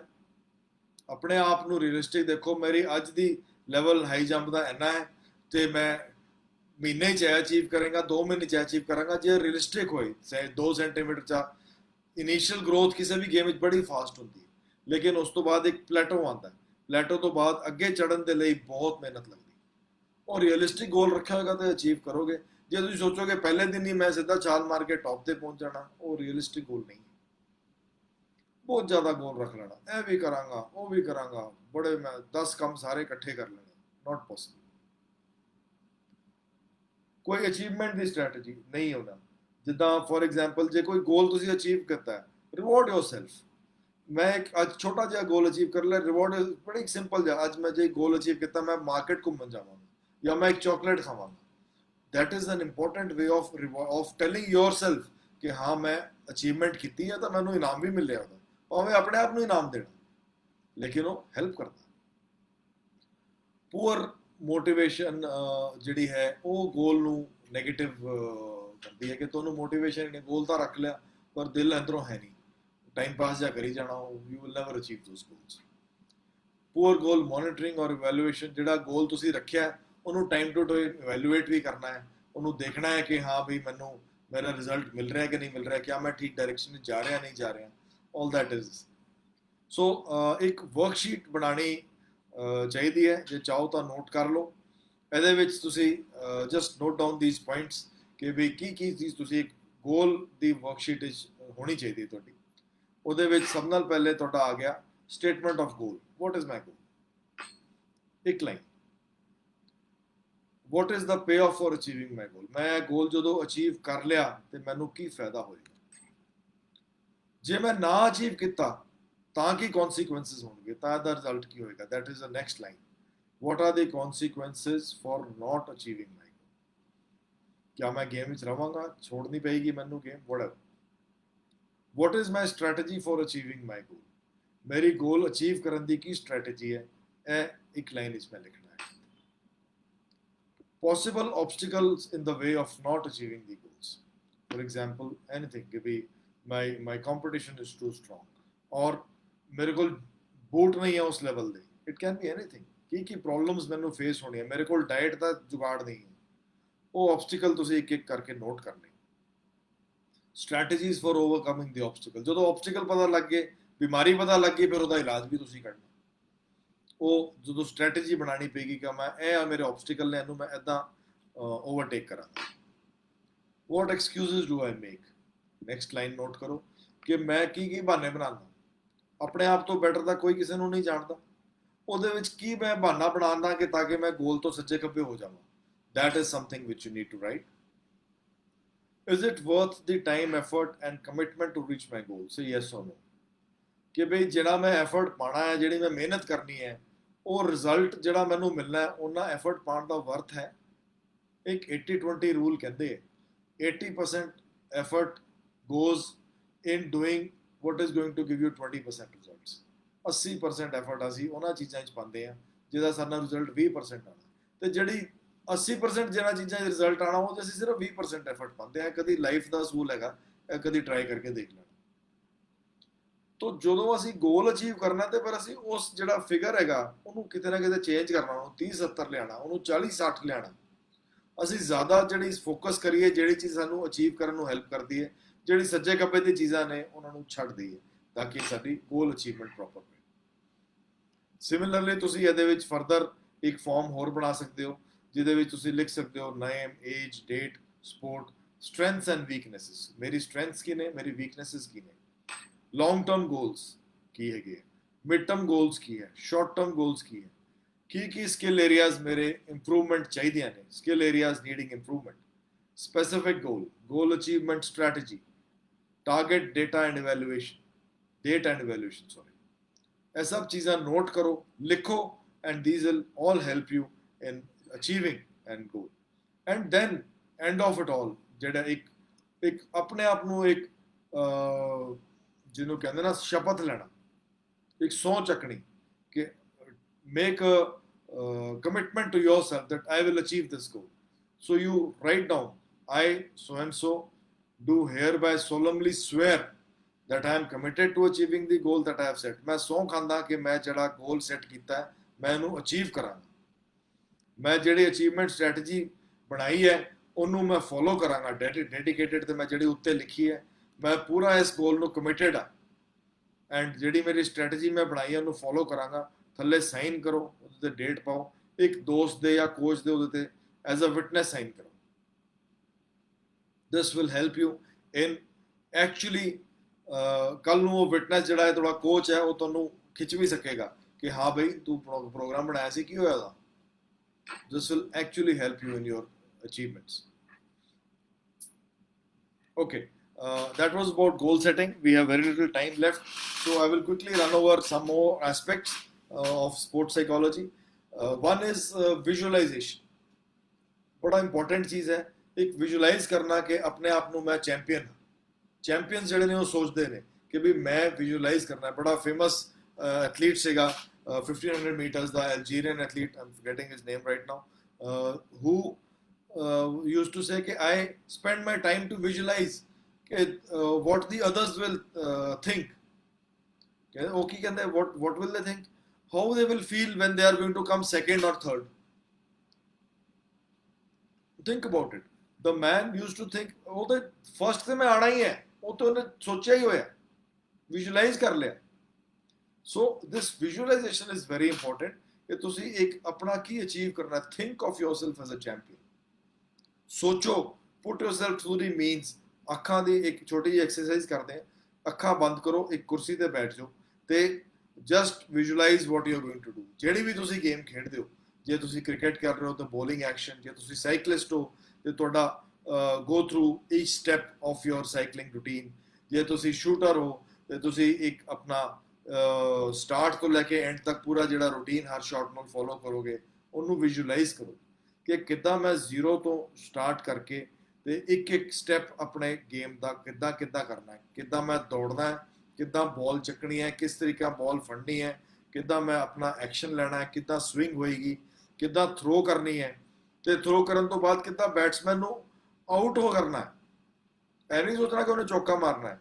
You have to visualize how I am going to put the batsman out. Positive thinking ਉਹ ਵਿਜ਼ੂਅਲਾਈਜ਼ ਕਰੋ, ਮਾਈਂਡ ਵਿੱਚ ਬਾਰ-ਬਾਰ ਵਿਜ਼ੂਅਲਾਈਜ਼ ਕਰੋ ਉਸ ਚੀਜ਼ ਨੂੰ, ਉਸ ਸਿਨੈਰੀਓ ਨੂੰ ਆਪਣੇ ਉੱਤੇ play and play back karo. Once you're doing that, you will get a perfect example or perfect, it will imprint on your mind. ਉਹ ਹੌਲੀ ਹੌਲੀ ਹੌਲੀ ਮਾਈਂਡ ਦੇ ਉੱਤੇ ਪੂਰਾ ਸੈੱਟ ਬੈਠ ਜਾਏਗਾ ਤੇ ਜਦੋਂ ਤੁਸੀਂ ਫਿਜ਼ੀਕਲੀ ਕਰਨ ਜਾਓਗੇ, ਉਹ ਮਾਈਂਡ ਨੇ ਤਾਂ ਬਾਡੀ ਨੂੰ ਕੰਟਰੋਲ ਕਰਨਾ। ਜਦੋਂ ਮਾਈਂਡ ਨੇ ਉਹਦਾ ਪਲੇਬੈਕ ਕਰਨਾ, ਉਹ ਆਟੋਮੈਟਿਕਲੀ ਤੁਹਾਡਾ ਜਿਹੜਾ ਐਕਚੁਅਲ ਐਕਸ਼ਨ ਜਿਹੜਾ ਆਉਣਾ ਚਾਹੀਦਾ, ਉਹ ਐਕਸ਼ਨ ਕੰਪਲੀਟ ਹੋ ਕੇ ਤੁਹਾਨੂੰ you will get your result, desired result. Visualize yourself as the winner. Visualize, champions do it. All champions do it. They visualize themselves कि मैं गेम स्प्रिंटर है, मैं गेम फुल स्पीड ਤੇ ਦੌੜ ਰਿਹਾ, ਪੂਰੀ ਫੀਲਡ ਨੂੰ ਮੈਂ ਪਿੱਛੇ ਛੱਡਤਾ, ਲਾਸਟ ਵਿੱਚ ਮੈਂ 골ਡ ਮੈਡਲ ਜਿੱਤਿਆ, ਮੈਨੂੰ 골ਡ ਮੈਡਲ ਪੈ ਰਿਹਾ ਹੈ। These are the visualization that you do. Just stop, think, breathe deeply and think from end to end ਕਿ ਮੈਂ ਚੈਂਪੀਅਨ ਕਿੱਦਾਂ ਬਣਾ। ਇਵੈਂਟ ਜਦੋਂ ਹੋ ਰਿਹਾ, ਮੇਰੀ ਕੀ ਐਕਟੀਵਿਟੀ ਹੋਏਗੀ ਐਜ਼ ਅ ਚੈਂਪੀਅਨ। ਸੋਚੋ ਨਾ ਕਿ ਮੈਂ ਹਾਰਨਾ ਜਾਂ ਕੁਝ ਨਹੀਂ, ਨੋ, ਮੈਂ ਜਿੱਤ ਰਿਹਾ। ਆਪਣੇ ਆਪ ਨੂੰ ਜਿੱਤਦੇ ਹੋਏ ਦੇਖੋ। Don't worry about others, worry about yourself. Champions have to be ahead of the field.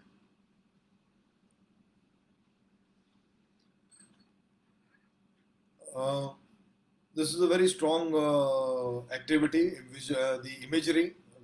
I've just touched upon it. The be your own champion. ਜਿਹੜਾ ਤੁਸੀਂ ਆਪਣਾ ਬਣਨਾ ਹੈ। ਇੱਕ basketball legend Kareem Abdul Jabbar, he used to say your mind is what makes everything else work. After all ਦਿਮਾਗ ਹੈ ਜਿਹਦੇ ਕਰਕੇ ਜਿਹੜੀ ਬੋਡੀ ਚੱਲਦੀ ਹੈ। ਅਨਦਰ ਪਲੇਅਰ ਸੇਜ਼ ਕਿ ਵੀ ਮਾਈਂਡ ਹੈ ਜੋ ਚੀਜ਼ ਕਰਦਾ, ਬਾਕੀ ਮਸਲਸ ਤੇ ਦੇ ਆਰ ਜਸਟ ਰਬੜ, ਉਹਨੂੰ ਤਾਂ ਜਿੱਦਾਂ ਗਾਈਡ ਕਰ ਲਓ ਚੱਲ ਪੈਣਗੇ। ਜੇ ਮਾਈਂਡ ਤੁਹਾਡਾ ਸਟਰੋਂਗ ਹੋਏਗਾ, ਮੈਂਟਲੀ ਸਟਰੋਂਗ ਹੋਗੇ, you will be the champion. ਇੱਕ ਚੀਜ਼ ਆਪਾਂ ਬੜੀ ਗੱਲ ਕਰਦੇ, ਟੈਲੈਂਟ ਹੈ ਜੀ, ਬੜਾ ਵਧੀਆ ਟੈਲੈਂਟ ਹੈ, but what is more important, is it talent or is it mental strength? Perfect example in our country we have seen is two very very talented sports persons. ਦੋਨਾਂ ਨੇ ਐਜ਼ ਯੰਗ 14 ਸਾਲ ਦੇ ਮੁੰਡੇ ਸੀਗੇ, ਦੋਨਾਂ ਨੇ ਇੱਕੋ ਗੇਮ ਦੇ ਅੰਦਰ ਟ੍ਰਿਪਲ ਸੈਂਚਰੀ ਮਾਰੀ ਤੇ ਇੱਕ ਜਾ ਕੇ ਦੋਨਾਂ ਨੂੰ ਇੰਡੀਅਨ ਟੀਮ ਦੇ ਅੰਦਰ ਖੇਡਣ ਦਾ ਮੌਕਾ ਮਿਲਾ। ਇੱਕ ਜਾ ਕੇ ਵਰਲਡ ਬੀਟਰ ਬਣਿਆ, ਜਿਹਨੂੰ ਅੱਜ ਦੀ ਤਰੀਕ ਵਿੱਚ ਗੋਡ ਆਫ ਕ੍ਰਿਕਟ ਬੋਲਿਆ ਜਾਂਦਾ। ਦੂਜੇ ਦਾ ਪਤਾ ਹੀ ਨਹੀਂ। ਟੈਲੈਂਟ ਦੀ ਕਮੀ ਕਿਸੇ ਦੀ ਨਹੀਂ ਸੀਗੀ, ਦੋਨੋਂ ਬਰਾਬਰ ਦੇ ਟੈਲੈਂਟਡ ਸੀਗੇ। ਲੇਕਿਨ ਅੱਜ ਦੀ ਤਰੀਕ ਵਿੱਚ Sachin Tendulkar is the god of cricket, Vinod Kambli ਕਿੱਥੇ ਹੈ ਕਿੱਥੇ ਨਹੀਂ ਹੈ ਕਿਸੇ ਨੂੰ ਨਹੀਂ ਪਤਾ। The difference is not in talent, the difference was in the mental setup. ਬੰਦੇ ਦੀ ਸੋਚ। ਤੁਸੀਂ ਤੰਦੁਲਕਰ ਨੂੰ ਦੇਖਿਆ ਕਿੰਨਾ ਕੁ ਕੰਟਰੋਵਰਸੀ 'ਚ ਪੈਂਦਾ, ਕਿੰਨਾ ਕੁ ਸੱਜੇ ਖੱਬੇ ਦੀ ਗੱਲਾਂ ਕਰਦਾ, ਲੇਕਿਨ ਫੋਕਸਡ ਹੈ। ਜਿੰਨਾ ਮਰਜੀ ਭਾਵੇਂ ਉਹ ਟੈਸਟ ਮੈਚ ਹੋਏ, 2020 ਹੋਏ, ਵਨ ਡੇ ਹੋਏ, ਹੀ ਇਜ਼ ਫੋਕਸਡ। ਉਹਨੂੰ ਦੁਨੀਆ ਨਾਲ ਕੋਈ ਲੈਣਾ ਦੇਣਾ ਨਹੀਂ। So that is what a champion is made of. ਹਰ ਜਿਹੜਾ ਚੈਂਪੀਅਨ ਹੈ ਉਹਦੀ ਕੁਝ ਨਾ ਕੁਝ ਯੂਨੀਕ ਗਿਫਟਸ ਹੁੰਦੇ ਆ। ਮਾਈਕਲ ਫੈਲਪਸ ਜਿਹੜਾ ਹੈ ਉਹਨੂੰ ਐਲਬਰਟਰੋਸ ਕਹਿੰਦੇ ਸੀਗੇ। ਵੀ ਸਵਿਮਿੰਗ ਦੇ ਅੰਦਰ ਦੀ ਬੋਡੀ ਐਲਬਰਟਰੋਸ ਦੀ, albatross is a huge bird which is ਜਿਹੜਾ ਵਿੰਗ ਸਪੈਨ ਬਹੁਤ ਵੱਡਾ ਹੁੰਦਾ। ਉਹਦੀ ਬਾਹਾਂ ਕਹਿੰਦੇ ਸੀ ਵੀ ਐਲਬਰਟਰੋਸ ਜਿੰਨੀਆਂ ਵੱਡੀਆਂ ਨੇ ਤਾਂ ਹੀ ਇੰਨਾ ਵੱਡੀਆ ਸਵਿਮਿੰਗ ਕਰਦਾ ਹੈ। ਰੋਜਰ ਫੈਡਰਰ ਨੂੰ ਕਿਹਾ ਜਾਂਦਾ ਵੀ ਜਿੱਦਾਂ ਸਵਿਸ ਵਾਚ ਦੀ ਸਮੂਥਨੈਸ ਹੈ, ਉੱਦਾਂ ਦੇ ਟੈਨਿਸ ਦੀ ਗੇਮ ਦੇ ਵਿੱਚ ਇਹਦੀ ਸਮੂਥਨੈਸ ਹੈਗੀ ਹੈ। ਲੇਕਿਨ ਜੋ ਨਹੀਂ ਦਿਖਦਾ ਉਹ ਇਹ ਚੀਜ਼ ਹੈਗੀ ਹੈ ਕਿ ਵੀ ਹਰ ਬੰਦੇ ਦੇ ਪਿੱਛੇ ਕਿੰਨੀ ਮਿਹਨਤ ਲੱਗੀ। ਉਹ ਤਾਂ ਤੁਹਾਨੂੰ ਉਹ 1 ਮਿੰਟ ਓਲੰਪਿਕਸ ਜਿਹੜੀ ਹੈ अभिनव बिंद्रा का बड़ा फेमस कोट है कि Olympics is not one day effort, the championship is not one day effort, it is every day for the past 4 years and for a lifetime behind it. पूरी time ਦੀ ਇੱਕ ਇੱਕ ਦਿਨ ਦੀ ਮਿਹਨਤ ਉਹ ਇਸ ਇੱਕ ਦਿਨ ਤੇ ਜਾ ਕੇ ਸਕਸੈਸ ਤੁਹਾਨੂੰ ਲਿਆਂਦੀ। So that is what you need to work on. There is something called self talk. We will take 1 minute on that. Self talk अपने आप ਨੂੰ ਮੋਟੀਵੇਟ ਕਰਨ ਲਈ ਬਹੁਤ ਜ਼ਰੂਰੀ ਹੈ। Different levels of self talk ਹੁੰਦੇ ਹੈ। ਇੱਕ ਸਟੋਰੀ ਹੈਗੀ ਕਿ ਬਈ ਇੱਕ ਗ੍ਰੈਂਡਫਾਦਰ ਨੂੰ ਪੁੱਛਿਆ ਇੱਕ ਬੱਚੇ ਨੇ ਕਿ ਦਾਦਾ ਜੀ ਬਈ ਵਾਟ should I how should I achieve, ਮੇਰੇ ਗੁੱਡ ਥਾਟਸ ਵੀ ਆਉਂਦੇ ਆ ਬੈਡ ਥਾਟਸ ਵੀ ਆਉਂਦੇ ਆ, ਕਿਹੜਾ ਬੈਟਰ ਹੈ? ਕਹਿੰਦਾ ਬੇਟਾ ਜਿਹਨੂੰ ਤੁਸੀਂ ਬੜਾਵਾ ਦਿਓਗੇ। So there is something called the good wolf and the bad wolf. Mind ਦੇ ਅੰਦਰ 네ਗੇਟਿਵ ਥਾਟਸ ਨੇ ਉਹ ਬੈਡ ਵੁਲਫ ਹੈ, ਜਿਹੜੇ अच्छे पॉजिटिव थॉट्स ने वो गुड वुल्फ है। गुड वुल्फ ਨੂੰ ਫੀਡ ਕਰੋਗੇ, ਪੋਜ਼ਿਟਿਵ ਥਾਟਸ ਨੂੰ ਫੀਡ ਕਰੋਗੇ, 네ਗੇਟਿਵ ਥਾਟਸ ਆਪਣੇ ਆਪ ਡਾਊਨ ਹੁੰਦੇ ਚਲੇ ਜਾਣਗੇ। ਸੋ ਫੀਡ ਦ ਗੁੱਡ ਵੁਲਫ। ਸੈਲਫ ਟਾਕ ਦੇ ਅੰਦਰ ਆਪਣੇ ਆਪ ਨੂੰ ਮੋਟੀਵੇਟ ਕਰਨ ਲਈ, ਪੰਪ ਅਪ ਕਰਨ ਲਈ, I am the best, I am the champion, this is my competition, ਇਦਾਂ ਦੀਆਂ ਜਿਹੜੀਆਂ ਚੀਜ਼ਾਂ ਨੇ ਉਹ ਸੈਲਫ ਟਾਕ ਮੋਟੀਵੇਟ ਕਰਦੀਆਂ। ਗੇਮ ਟੂ ਗੇਮ ਥੋੜਾ ਵੇਰੀ ਕਰੇਗਾ, ਜਿੱਦਾਂ ਗੋਲਫ ਹੈ, ਗੋਲਫ ਦੇ ਅੰਦਰ ਤੁਸੀਂ ਜਦੋਂ ਖੇਡ ਰਹੇ ਹੋ ਉਸ time I am the best ਵਗੈਰਾ ਇਦਾਂ ਦੀ ਪੰਪ ਅਪ ਦੀ ਲੋੜ ਨਹੀਂ ਹੈ। ਉਸ ਟਾਈਮ ਟੈਕਨੀਕ ਤੇ ਧਿਆਨ ਦੇਣ ਦੀ ਲੋੜ ਹੈ ਕਿ ਵੀ ਮੈਂ ਜਦੋਂ ਸਵਿੰਗ ਲੈਣੀ ਹੈ ਤੇ ਜਦੋਂ ਬਾਲ ਨੂੰ ਹਿੱਟ ਕਰਨਾ ਹੈ, ਕਿੱਦਾਂ ਉਹਨੂੰ ਥਰੋ ਕਰਨਾ ਹੈ, ਅੱਗੇ ਕਿਸ ਪ੍ਰੋਪਰ ਡਾਇਰੈਕਸ਼ਨ ਵਿੱਚ ਜਾਣੀ ਹੈ। You have to think through the whole technique. Just take a few seconds, think in your mind. ਜਿਹੜਾ ਵਿਜ਼ੂਅਲਾਈਜੇਸ਼ਨ ਹੈ, ਪੂਰੀ ਵਿਜ਼ੂਅਲਾਈਜੇਸ਼ਨ ਕਰੋ ਕਿ ਮੈਂ ਇੱਦਾਂ ਜਾ ਕੇ ਮਾਰਨਾ ਤੇ ਉਹਨੂੰ ਕਰਨਾ ਫੋਕਸ। ਆਪਣੇ ਆਪ ਨੂੰ ਸੈਲਫ ਟਾਕ ਦਿਓ ਕਿ ਵੀ ਇਹ ਮੈਂ ਪਿੱਛੇ ਸ਼ੋਲਡਰ ਆਪਣਾ ਰਾਈਟ ਸ਼ੋਲਡਰ ਬੈਕ ਲੈ ਕੇ ਜਾਣਾ, ਸਵਿੰਗ ਨੂੰ ਥੱਲੇ ਲਿਆਣਾ, ਫਿਰ ਅੱਗੇ ਫੁੱਲ ਸਵਿੰਗ ਅੱਗੇ ਲੈ ਕੇ ਜਾਣੀ ਹੈ। This is self talk. It helps you get motivated in competition situations. Confidence ਤੁਹਾਡਾ grow ਕਰਦਾ ਹੈਗਾ self talk ਕਰਕੇ। ਆਪਣੇ ਆਪ ਨੂੰ ਪੰਪ ਅਪ ਕਰਨ ਦੇ ਲਈ ਤੁਸੀਂ ਕੰਪੀਟੀਸ਼ਨ ਲੜ ਰਹੇ ਹੋ ਸਾਈਕਲਿੰਗ ਦਾ, ਤੁਸੀਂ ਫਾਈਨਲ ਰੇਸ ਦੇ ਵਿੱਚ ਪਹੁੰਚ ਗਏ ਹੋ ਤੇ ਉੱਥੇ ਜਾ ਕੇ ਤੁਸੀਂ ਦੇਖ ਰਹੇ ਹੋ ਕਿ ਵੀ ਅੱਗੇ ਸੱਜੇ ਖੱਬੇ ਵਾਲਾ ਹੈ, ਤਾਂ you have to just push yourself. ਆਪਣੇ ਆਪ ਨੂੰ ਕਹੋ ਵੀ ਨਹੀਂ ਮੈਂ ਬੈਸਟ ਹੈਗਾ, ਇਹ ਚੋਂ ਕੋਈ ਮੇਰੇ ਤੋਂ ਅੱਗੇ ਨਹੀਂ ਨਿਕਲ ਸਕਦਾ। that will help you.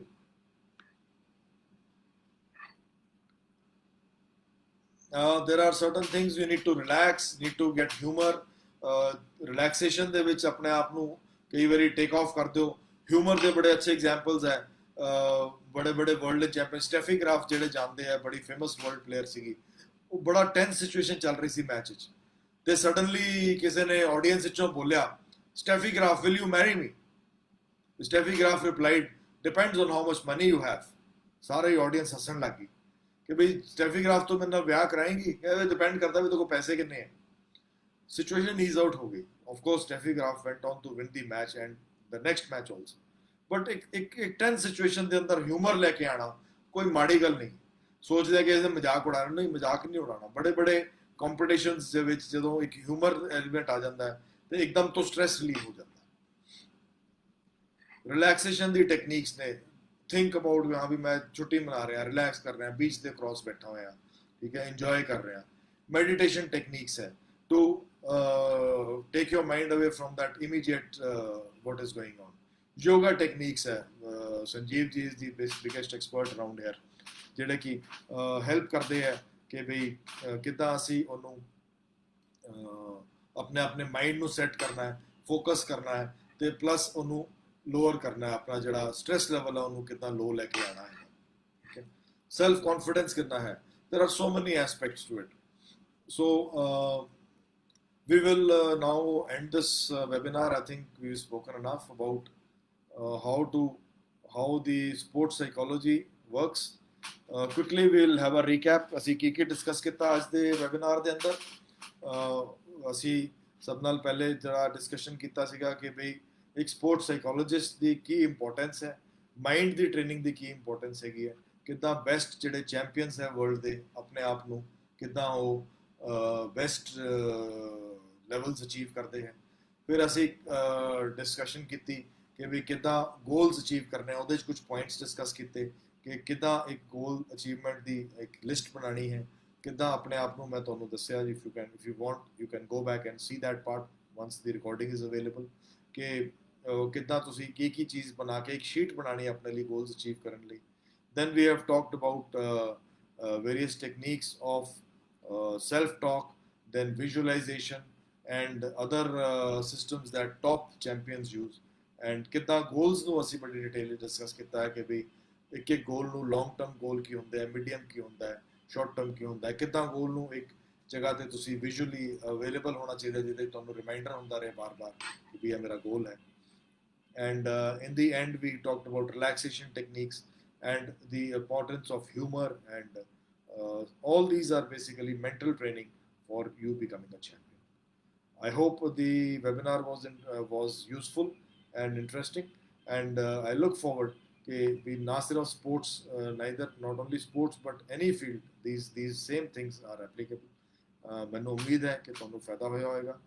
Once again, I am thankful to Sanjeev Tyagi ji and his team for giving me the opportunity to address you through this webinar, and wish you all the very best to you and to the Everest Sports Academy. All the best.